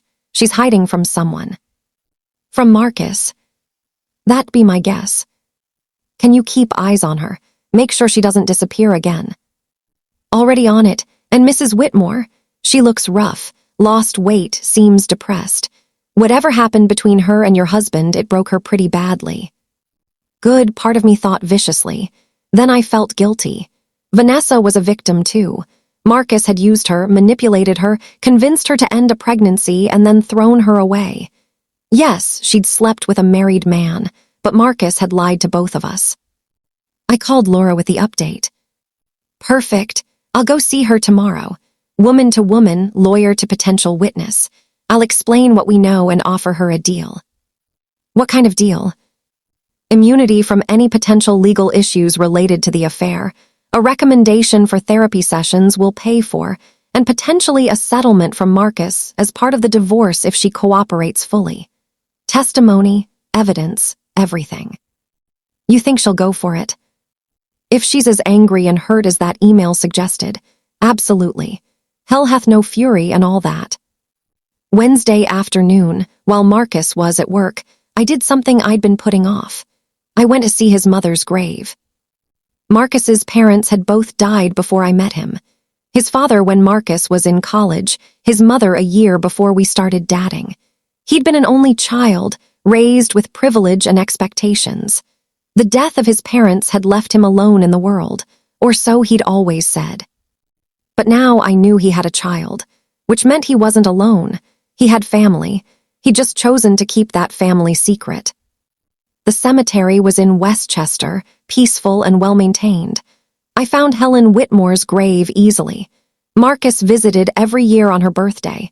I'd come with him a few times. I stood there looking at the headstone, thinking about the woman I'd never met. Had she known about the child? Had she been part of keeping it secret? Or had Marcus hidden it from her too? Next to Helen's grave was a smaller headstone. I'd never noticed it before, never looked closely. But now I did. Amanda Rose Whitmore, beloved daughter, 2010-2016, forever in our hearts. The dates didn't make sense. 2010 to 2016, that was 6 years. A child who died 6 years old. But the child support payments started 4 years ago and were still ongoing. Unless there were 2 children. Unless Marcus had lost one child and had another, and the grief and fear of losing the first had made him hide the second even more desperately. I took a photo of the headstone with shaking hands. This changed everything. This explained so much. Marcus had been a father. His daughter had died, and I'd never known. In 8 years of marriage, he'd never mentioned her, never taken me to visit this grave, never told me about the most devastating loss of his life. What else didn't I know? What else had he buried along with his daughter? I called Laura from the car. There were 2 children, I said. Amanda Rose died when she was 6, 8 years ago, but the child support payments started 4 years ago. There's another child. Same mother. I don't know, maybe. Or maybe he had another relationship, another child after Amanda died. This is getting complicated, but it also shows a pattern. Marcus keeps secrets, big secrets, life-altering secrets. That pattern helps our case. Laura paused. How are you doing with all this? These are major revelations. I'm angry. I spent 8 years sleeping next to a stranger, a man who lost a child and never told his wife, who has another child and never told his wife, who had an affair, got his mistress pregnant and never told his wife. I don't know him at all. Good, hold on to that anger. You're going to need it. That evening, Marcus came home with flowers. Roses, my favorite. What's this for? I asked, surprised. Do I need a reason to buy my wife flowers? He smiled, but it didn't reach his eyes. He looked tired, stressed. I suppose not, thank you. They're beautiful. Over dinner, he was quiet, distracted. Finally, he set down his fork. Claire, I need to tell you something. My heart stopped. Did he know? Had he figured out I'd been investigating? Okay, I said carefully. The stress at work, the break-in attempt, everything going on, it made me realize something. Life is short, unpredictable, and I haven't been fair to you. What do you mean? I've been distant, preoccupied, taking you for granted. He reached across the table and took my hand. I want to change that. I want us to reconnect. Maybe we should take a real vacation. 2 weeks, somewhere tropical, just us. No work, no phones, just focusing on each other. It was a nice speech, almost convincing. But I could see what it really was, damage control. Something had him spooked, and he was trying to lock down his home front. Make sure I was secure, devoted, unsuspecting. That sounds wonderful, I said, smiling. Let's do it, maybe after the fall gala. Perfect. He lifted my hand and kissed it. I love you, Claire. I know I don't say it enough, but I do. You're the best thing that ever happened to me. The lies were getting bigger, more desperate. Which meant he was scared. Which meant he knew something was coming. Thursday morning, Laura called with the news I'd been waiting for. I met with Vanessa Rhodes. We talked for 2 hours. Laura's voice was triumphant. Claire, she's in, she'll testify, she'll provide everything. Emails, texts, gifts he gave her, detailed timeline of the affair, everything. Really, just like that. Not just like that. She's devastated, angry, betrayed. She actually cried when I told her you knew, said she never wanted to hurt you, but Marcus convinced her you two had a dead marriage, that you were staying together for appearances only, that he was planning to leave you anyway. Classic affair playbook. Tell the mistress the marriage is over. Tell the wife everything is fine.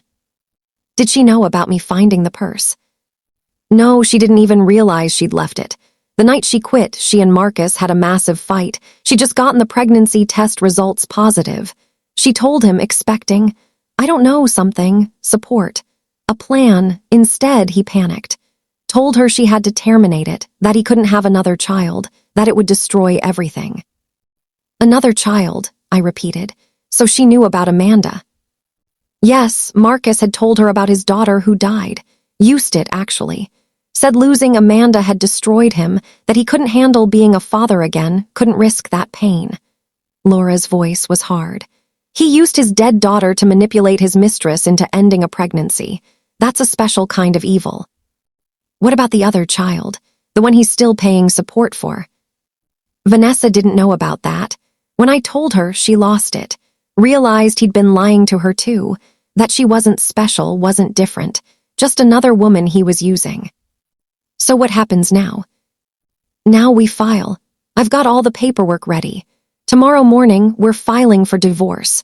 We're also going to request an immediate freeze on his assets pending discovery. With the evidence of hidden accounts, secret child support payments, and the affair, we can make a case that he might try to hide money. Tomorrow, that's so fast.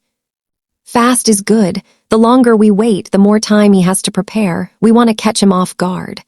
Laura's voice softened. Are you ready for this? Once we file, there's no going back. Your life is about to change dramatically. I thought about the purse under the bed, the emails, the photos, the pregnancy he'd forced her to terminate, the child he'd lost and never told me about, the child he had and kept secret, 8 years of lies. I'm ready, I said. Let's end this. Friday morning started like any other. Marcus woke up at 6, went for a run, came back and showered. I made coffee. We had breakfast together. He kissed me goodbye. I'll be late tonight, he said. Board meeting. Okay, I'll probably be out late too. Hospital foundation dinner. Have fun, love you. Love you too. He left, the door closed, and I stood in our kitchen in our perfect penthouse and counted to 60, making sure he was really gone. Then I pulled out my phone and called Laura. He just left, do it. Filing now. Process server will meet him at his office at 10 a.m. I'll be there to meet you at 9. I'd already packed 2 suitcases. Clothes, toiletries, important documents, jewelry that was mine from before the marriage, family photos, my laptop. I'd been moving things out slowly all week, storing them at my mother's apartment. This was the last load.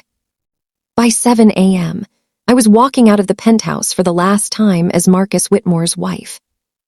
My mother was waiting downstairs in her car. Ready? She asked. Ready. She drove me to her apartment, a beautiful pre-war building on Park Avenue. I'd grown up in this apartment.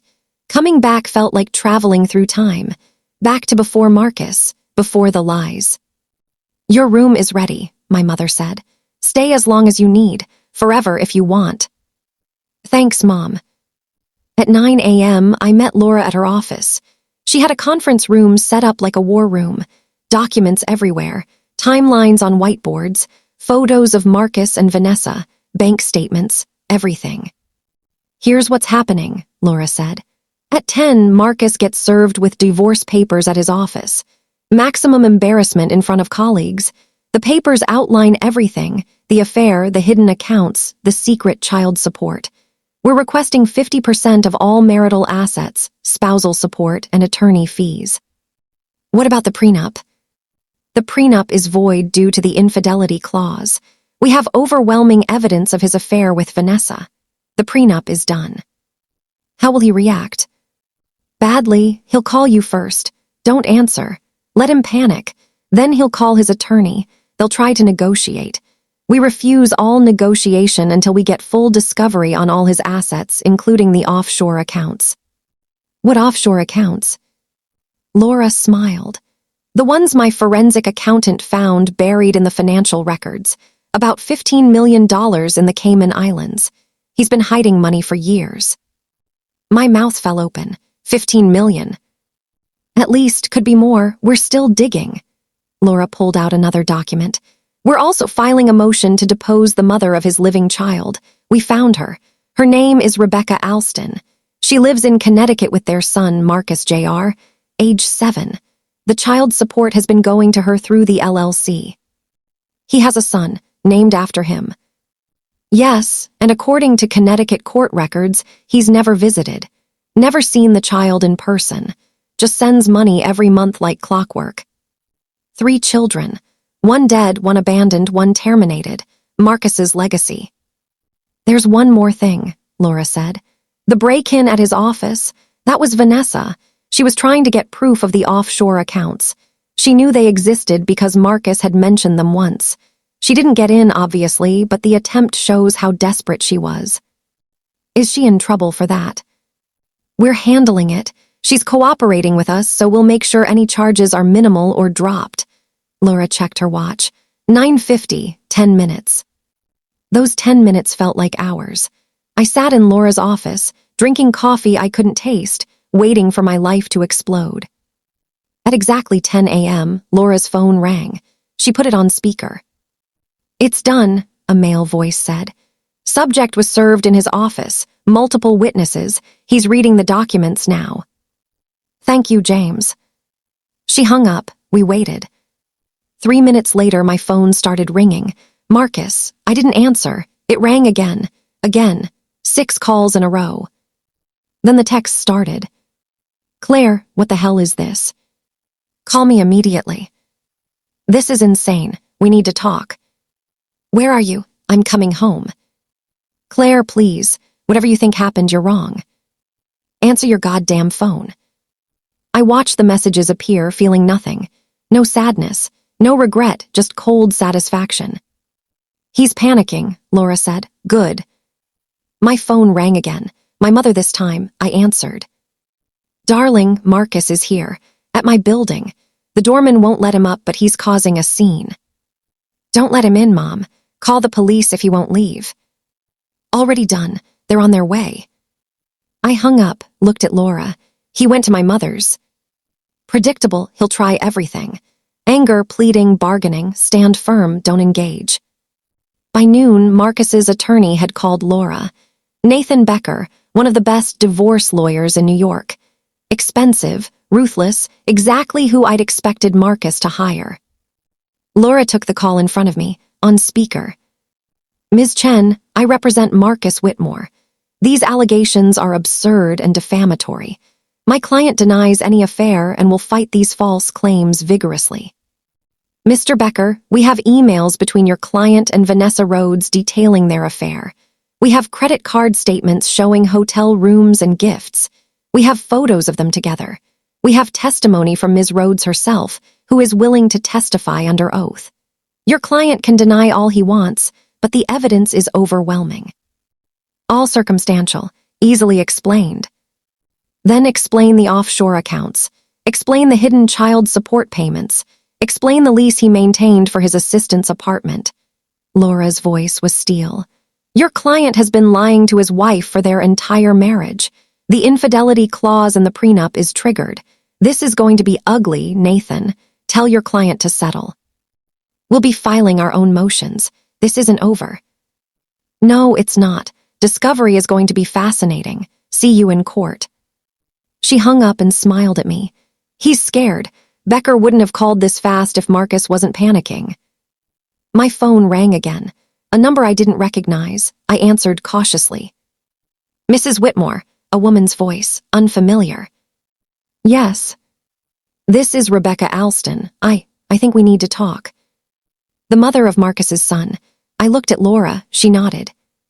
Hello, Rebecca. I just found out about you and your son. I'm sorry this is happening this way. I'm sorry too. I never wanted to be part of destroying anyone's marriage. She sounded young, tired. But Marcus called me this morning. He's furious. Said you're trying to take everything from him, and if you succeed, he won't be able to pay support anymore. That's not true. Whatever settlement is reached, his child support obligations will be maintained. I don't trust him anymore. I'm not sure I ever should have. Rebecca sighed. When I got pregnant 8 years ago, Marcus promised he'd be there. He'd be a father. Then Amanda died and he fell apart. I understood that. But he never recovered. Never wanted to see Marcus, Jr. Said it hurt too much to see a child when he'd lost one. So I raised our son alone with just money every month. I'm so sorry. Don't be, I made my choices. But Mrs. Whitmore, Claire, if you're fighting him, I want to help. I want Marcus, Jr. to know the truth about his father. I want that money to come directly to me, not through some shady LLC. I want legal recognition and rights. My attorney can help with that. If you're willing to testify about the relationship, about him hiding his son, that helps our case too. I'll do it. I'm done protecting him. After Rebecca hung up, Laura was practically glowing. This is perfect. The mother of his child willing to testify. Marcus is finished. But I didn't feel victorious. I felt sad.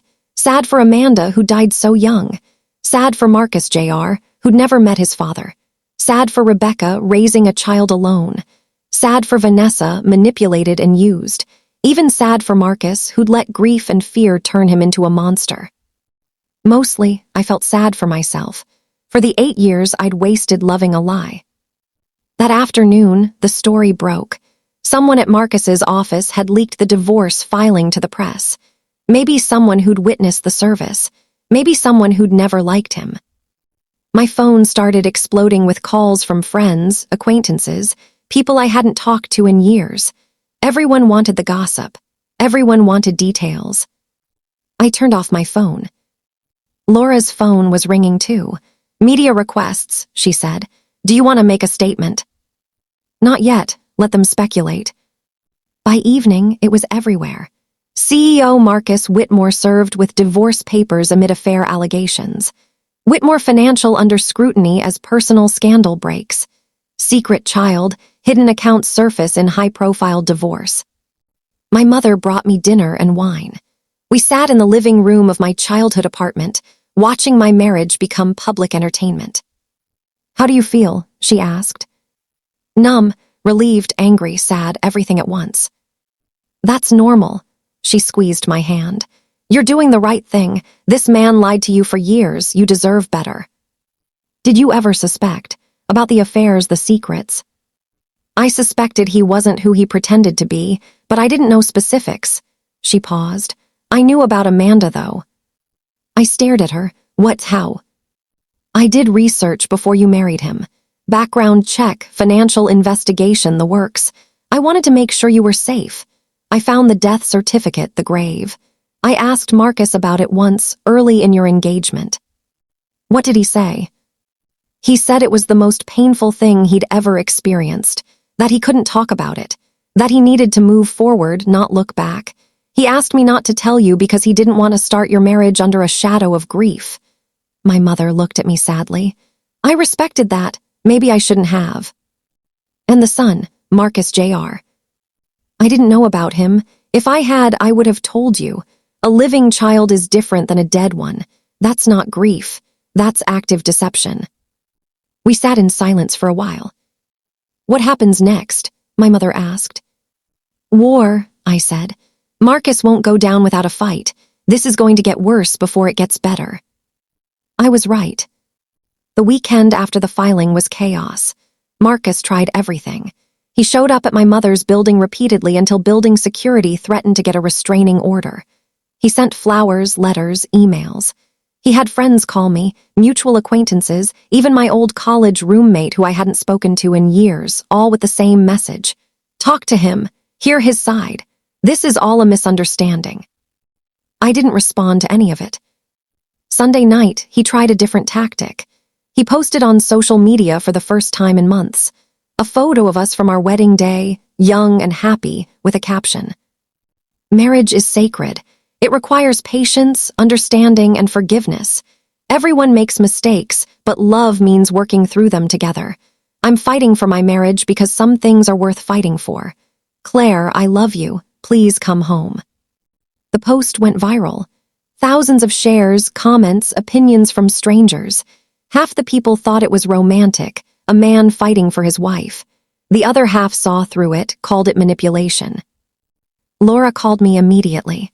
"Don't respond. Don't engage. This is a PR move. He's trying to paint himself as the devoted husband and you as the unreasonable wife." I know, I'm not taking the bait. But it still hurt, seeing our wedding photo used as a weapon, watching strangers debate my life, my marriage, my pain. Monday morning, we were due in court for the emergency asset freeze hearing. Laura had filed a motion to prevent Marcus from moving or hiding any money until the divorce was settled. Given the offshore accounts and his history of deception, the judge was likely to grant it. I dressed carefully. Conservative suit, minimal jewelry, pulled back hair. Laura had coached me. Look respectable, wronged but dignified, not vindictive or greedy. The courthouse was surrounded by media. Cameras, reporters, microphones everywhere. Laura held my arm as we walked through them, saying nothing, while questions were shouted at us. "Claire, are you seeking revenge?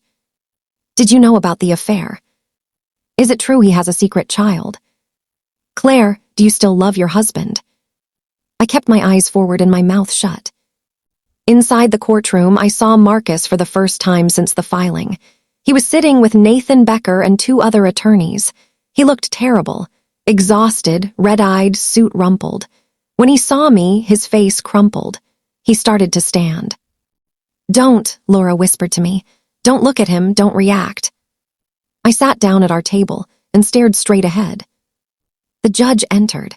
Honorable Patricia Keene, a woman in her 60s with sharp eyes and no-nonsense demeanor. "This is a hearing on the motion to freeze marital assets," she said. "Ms. Chen, you filed this motion. Make your case." Laura stood. "Your Honor, we have evidence that Mr. Whitmore has been hiding assets throughout the marriage. Offshore accounts totaling at least $15 million, secret bank accounts, property held under LLCs. We also have evidence that he's been making undisclosed payments of $5,000 monthly to a child from a previous relationship. Given this pattern of financial deception, we believe there is substantial risk he will attempt to move or hide assets to avoid equitable distribution." Nathan Becker stood. "Your Honor, this is an outrageous overreach. Mr. Whitmore is a successful businessman with complex financial holdings. All of his assets are legitimate and properly documented. The offshore accounts are for business purposes, fully legal. The child support payments are a private matter that has no bearing on this divorce." "The child support payments are relevant," Laura countered, "because they show Mr. Whitmore's willingness to hide major financial obligations from his wife. He never disclosed to Mrs. Whitmore that he had a living child. If he can hide a child, he can hide money." Judge Keene looked at Marcus. "Mr. Whitmore, do you have a 7-year-old son?" Marcus stood slowly. "Yes, Your Honor." "Did you disclose this child's existence to your wife at any point during your marriage?" "No, Your Honor." "Why not?" Marcus's jaw tightened. "It's complicated, Your Honor. My daughter Amanda passed away 8 years ago. It was the worst thing I've ever experienced. When my son was born a year later, I couldn't handle being a father. The grief was too much. I chose to provide financial support but not be involved in his life. I didn't tell my wife because I was ashamed. I know it was wrong, but it felt private." "Private," Judge Keene repeated. "You hid the existence of your child from your wife for 8 years and call it private." "Yes, Your Honor." The judge looked at him for a long moment. "Mr. Whitmore, I'm sympathetic to your grief over losing a child, but hiding another child's existence from your spouse shows a troubling pattern of deception. Combined with the evidence of undisclosed offshore accounts, I'm granting the motion. All marital assets are frozen pending full discovery and final divorce settlement. You will provide complete financial disclosure within 30 days. Failure to comply will result in sanctions." The gavel came down. Nathan Becker's face was tight with anger. Marcus looked like he'd been punched. Laura leaned over to me. "We won." As we left the courtroom, Marcus tried to approach me. "Claire, please, just 5 minutes. Let me explain." Security stepped between us. Laura pulled me toward the exit. "Claire," his voice was desperate. "I love you, I'm sorry, please." I didn't look back. Outside, Laura gave a brief statement to the press. "Mrs. Whitmore is pleased with the court's decision. She looks forward to a full and fair accounting of all marital assets. She has no further comment at this time." Back at Laura's office, I finally let myself breathe. "That went perfectly," Laura said. "The judge is on our side. Marcus's credibility is destroyed. Now we wait for full disclosure and see exactly how much he's been hiding." "What's the timeline?" "He has 30 days to provide complete financial records. Then we'll depose him, depose Vanessa, depose Rebecca Alston. Build the full case. Could take a few months, but we're in a strong position." A few months, a few more months of this hell. But I'd come this far. I could finish it. That evening, I got an unexpected visitor. My mother's doorman called up. "Ms. Morrison, there's a Vanessa Rhodes here to see you." I froze. Vanessa wanted to see me. Should I send her away? Part of me wanted to say yes. I didn't want to see her, didn't want to face the woman who'd slept with my husband. But another part was curious. What did she want? "Send her up." 2 minutes later, there was a knock on the door. I opened it. Vanessa Rhodes looked different than I remembered. Thinner, paler, with dark circles under her eyes. She was wearing jeans and a sweater, no makeup. She looked young and broken. "Mrs. Whitmore," she said quietly. "Thank you for seeing me. I know you don't owe me anything." "Why are you here?" "To apologize, in person. You deserve that." I stood aside. "Come in." We sat in the living room, 2 women destroyed by the same man. I'm sorry, Vanessa said, tears already streaming down her face. I know that's not enough. I know I helped destroy your marriage, but I need you to know I thought it was already over. Marcus told me you two were staying together for appearances only, that you had an arrangement, that you didn't love him anymore. I loved him very much. I know that now. I was stupid and selfish, and I believed what I wanted to believe. She wiped her eyes. When I found out I was pregnant, I thought maybe it would work out. Maybe he'd leave you and we'd be together for real. Instead, he told me I had to get rid of it. Said he couldn't handle another child after losing Amanda. He went with me to the clinic, held my hand, promised we'd get through it together. But then he dumped you. The next day, said the affair was a mistake, that he loved you, that I needed to resign and move on with my life. She laughed bitterly. He gave me 3 months severance like that was generous, like that made up for everything. I'm sorry, I said, and I meant it. He used both of us. I tried to get revenge. I'm the one who tried to break into his office. I wanted proof of the offshore accounts he'd mentioned once. I thought if I exposed his financial crimes, he'd suffer the way he made me suffer. But I couldn't get in. It's okay. We have proof now anyway. I know, your lawyer told me. She's incredible, by the way. Vanessa looked at me directly. I'm going to testify. I'm going to tell the court everything. Every lie he told, every manipulation, everything. Not just for you, for me, for every woman he's used. Thank you. Mrs. Whitmore Claire, can I ask you something? Yes. Did you ever suspect? In all those years, did you ever wonder? I thought about it honestly. There were moments, tiny things that felt off, but I loved him and I trusted him, so I explained them away. I think part of me didn't want to know. I understand that. She stood to leave. I hope you take him for everything he's worth, not because of the money, but because he needs to understand there are consequences. He can't just use people and walk away. After she left, I sat alone in the quiet apartment, thinking about consequences. Marcus was about to learn all about them. The financial disclosure came exactly 30 days later. 12 boxes of documents delivered to Laura's office. Bank statements, investment records, property deeds, tax returns, corporate documents, everything. Laura's team worked around the clock going through it all. What they found was staggering. The offshore accounts weren't just 15 million. They were 32 million. Money Marcus had been moving out of the country for years, starting before we even got married. There were properties I didn't know about.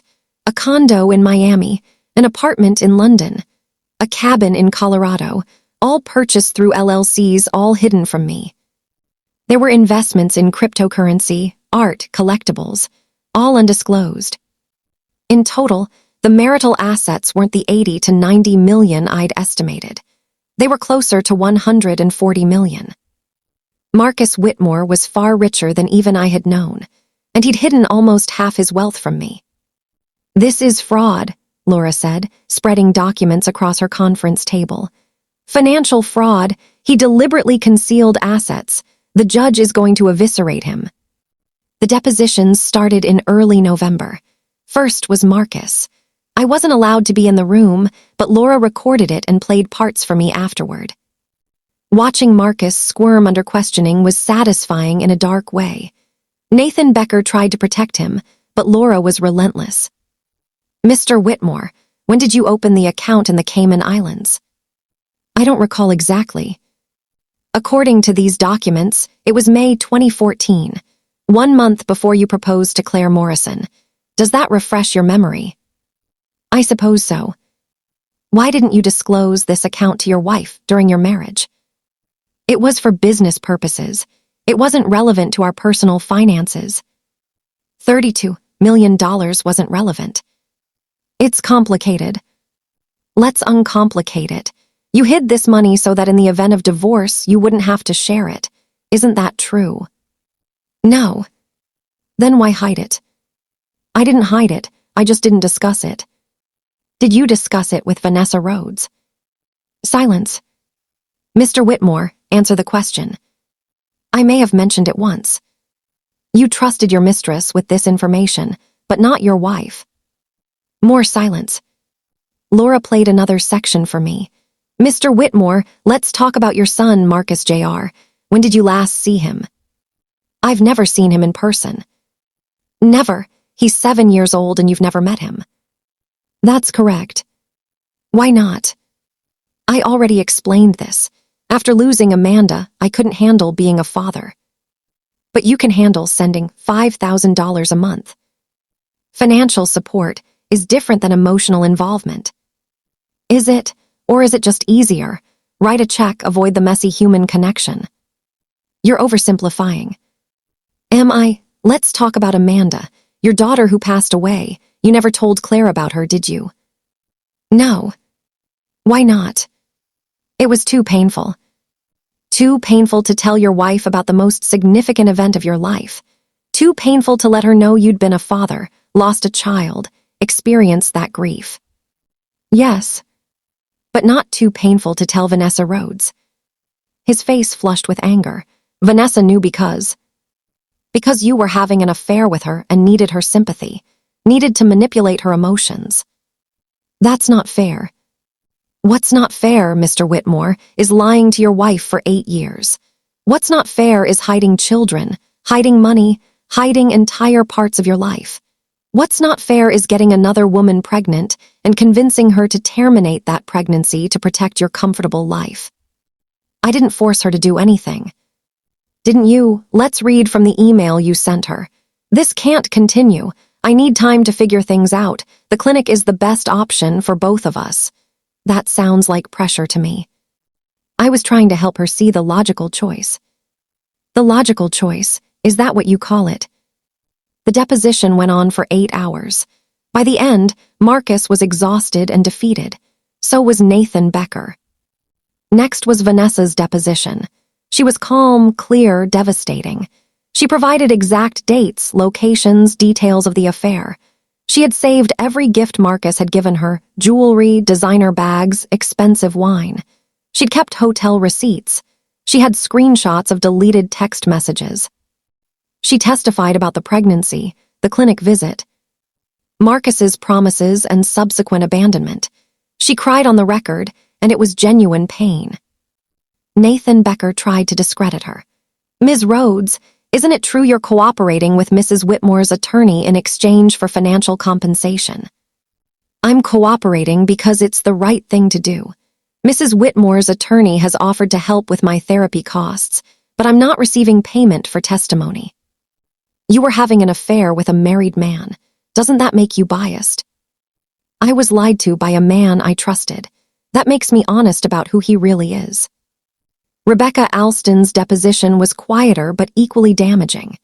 She testified about the relationship with Marcus, the pregnancy, his promises to be involved, and his complete abandonment after Amanda's death. He sent a check every month like clockwork, she said, but he never called, never asked about Marcus Jr., never sent a birthday card or Christmas gift, just money, like that was enough. Did he ever ask to see his son? No, I offered several times in the early years, sent photos. Marcus Jr. looks just like him, but he never responded, just kept sending the checks. By December, Laura had built an ironclad case. The affair was proven beyond doubt. The financial deception was documented extensively. Marcus's pattern of lying and manipulation was clear. We're ready to go to trial, Laura told me, but I think Marcus is going to want to settle. Nathan knows they'll lose. The question is how much Marcus is willing to pay to avoid a public trial. She was right. 2 days before Christmas, Nathan Becker called with a settlement offer. $40 million, the penthouse, the Hamptons house, spousal support of $100,000 per month for 5 years, all attorney fees paid. It's a good offer, Laura said. Almost a third of the total assets. With the spousal support, you'd be set for life. What do you think I should do? I think you should counter. Ask for $60 million, both properties and the spousal support. They'll meet us in the middle. You'll walk away with $50 million plus the properties. That's fair given his deception and your contributions to his career. We countered. They came back at $50 million, both properties, 3 years of spousal support.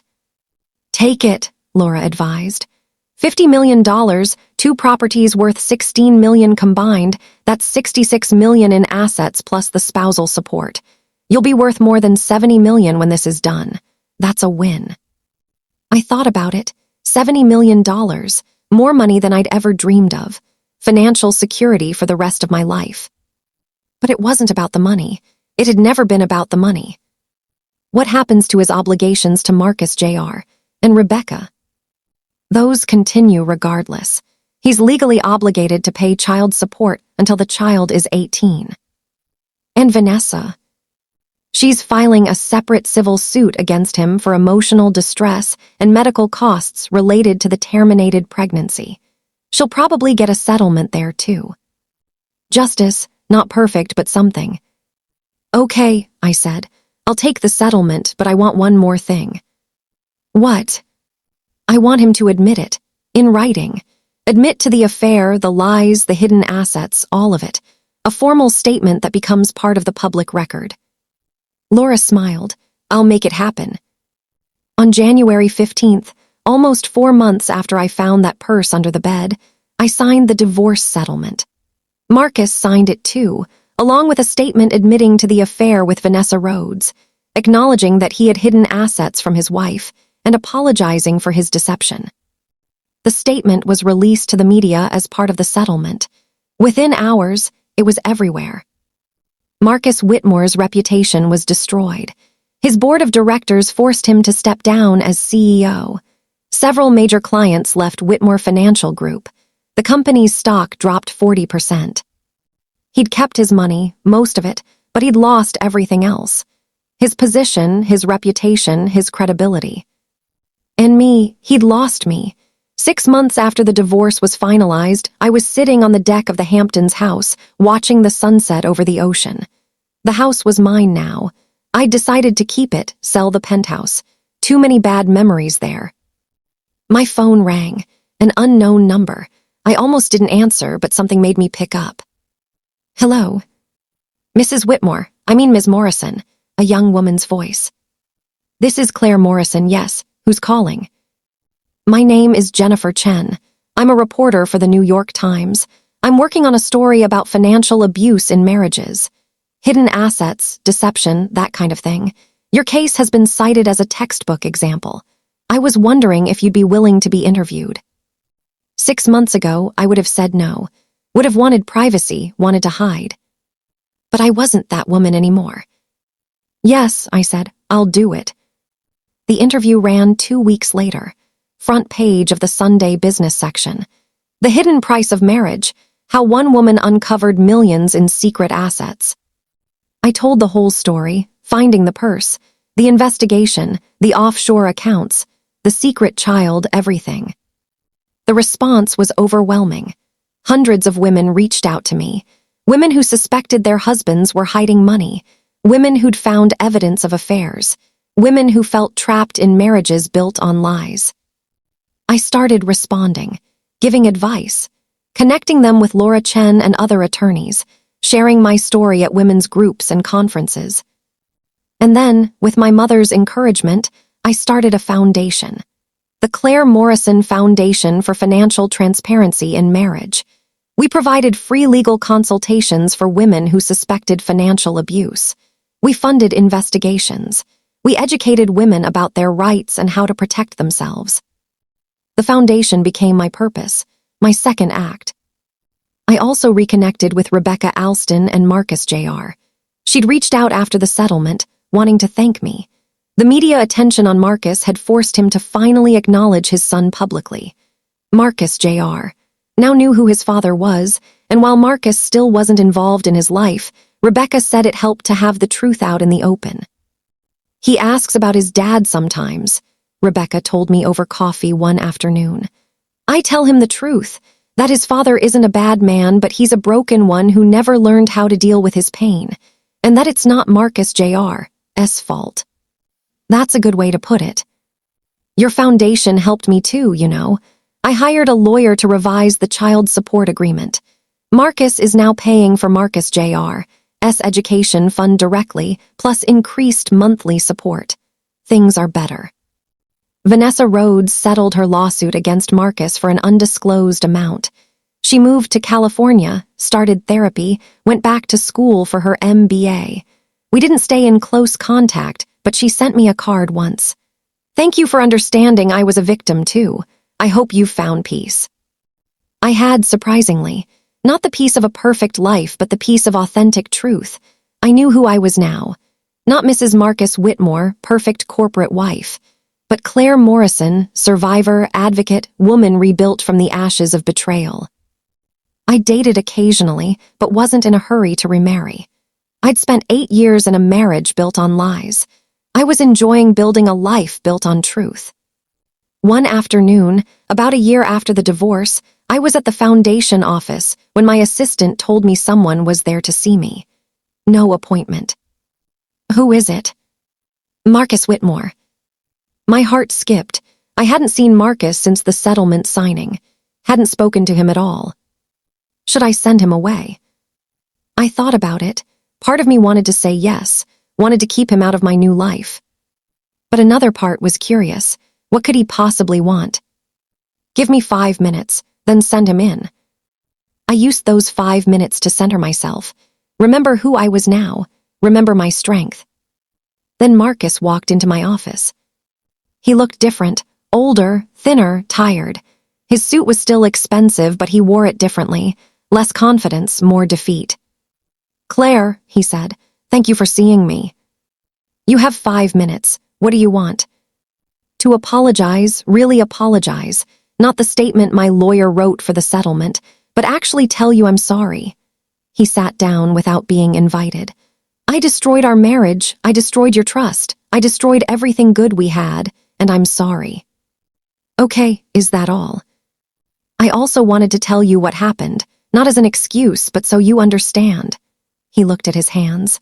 When Amanda died, something broke in me. My daughter was 6 years old. She had a rare heart condition we didn't know about. One day she was playing, the next day she collapsed. She was gone before we even got to the hospital. Rebecca told me. Rebecca and I weren't together anymore when it happened. We'd broken up when Amanda was 3, shared custody. Amanda was with me that weekend when she died. His voice cracked. I blamed myself, thought if she'd been with Rebecca, maybe it would have been different. The guilt destroyed me. So you abandoned your son. Yes, I couldn't look at him without thinking of her. Couldn't risk loving another child and losing them too. So I sent money and stayed away. Coward's choice. And you never told me because. Because I was ashamed. Because I didn't want you to know I was that broken. I wanted to be the successful, confident man you fell in love with, not the grieving father who abandoned his son. He looked up at me. I kept that secret. And once I kept one, it became easier to keep others. The money I hid wasn't about divorcing you someday. It was about control, feeling like I had something that was just mine, that no one could touch or take or judge. And Vanessa was a mistake that I let go on too long. She was young, admiring, easy. She didn't know about my broken parts. With her, I could pretend to be who I used to be, but I never loved her. I loved you. You loved me so much, you brought her into our bed. He flinched. I know, there's no excuse for that. I was selfish and cruel, and I destroyed the best thing in my life. He stood. I'm not here to ask for forgiveness. I don't deserve it. I'm here to tell you that you were right to leave, right to take everything, right to expose me. I needed to lose everything to understand what I'd thrown away. Have you seen your son yet? No, but I'm working with a therapist, trying to deal with the grief I never processed. Maybe someday I'll be healthy enough to be in his life. He deserves better than the father I've been. Yes, he does. Marcus walked to the door, then turned back. For what it's worth, what you're doing here with this foundation, helping women, Amanda would have loved that. She always wanted to help people. You would have liked her. Then he was gone. I sat at my desk for a long time after he left, processing. I didn't forgive him. Maybe I never would. But I understood him a little better. Understood that hurt people hurt people. That grief unprocessed becomes poison.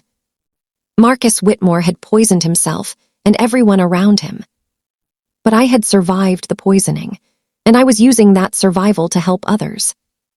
That evening, I drove out to the Hamptons.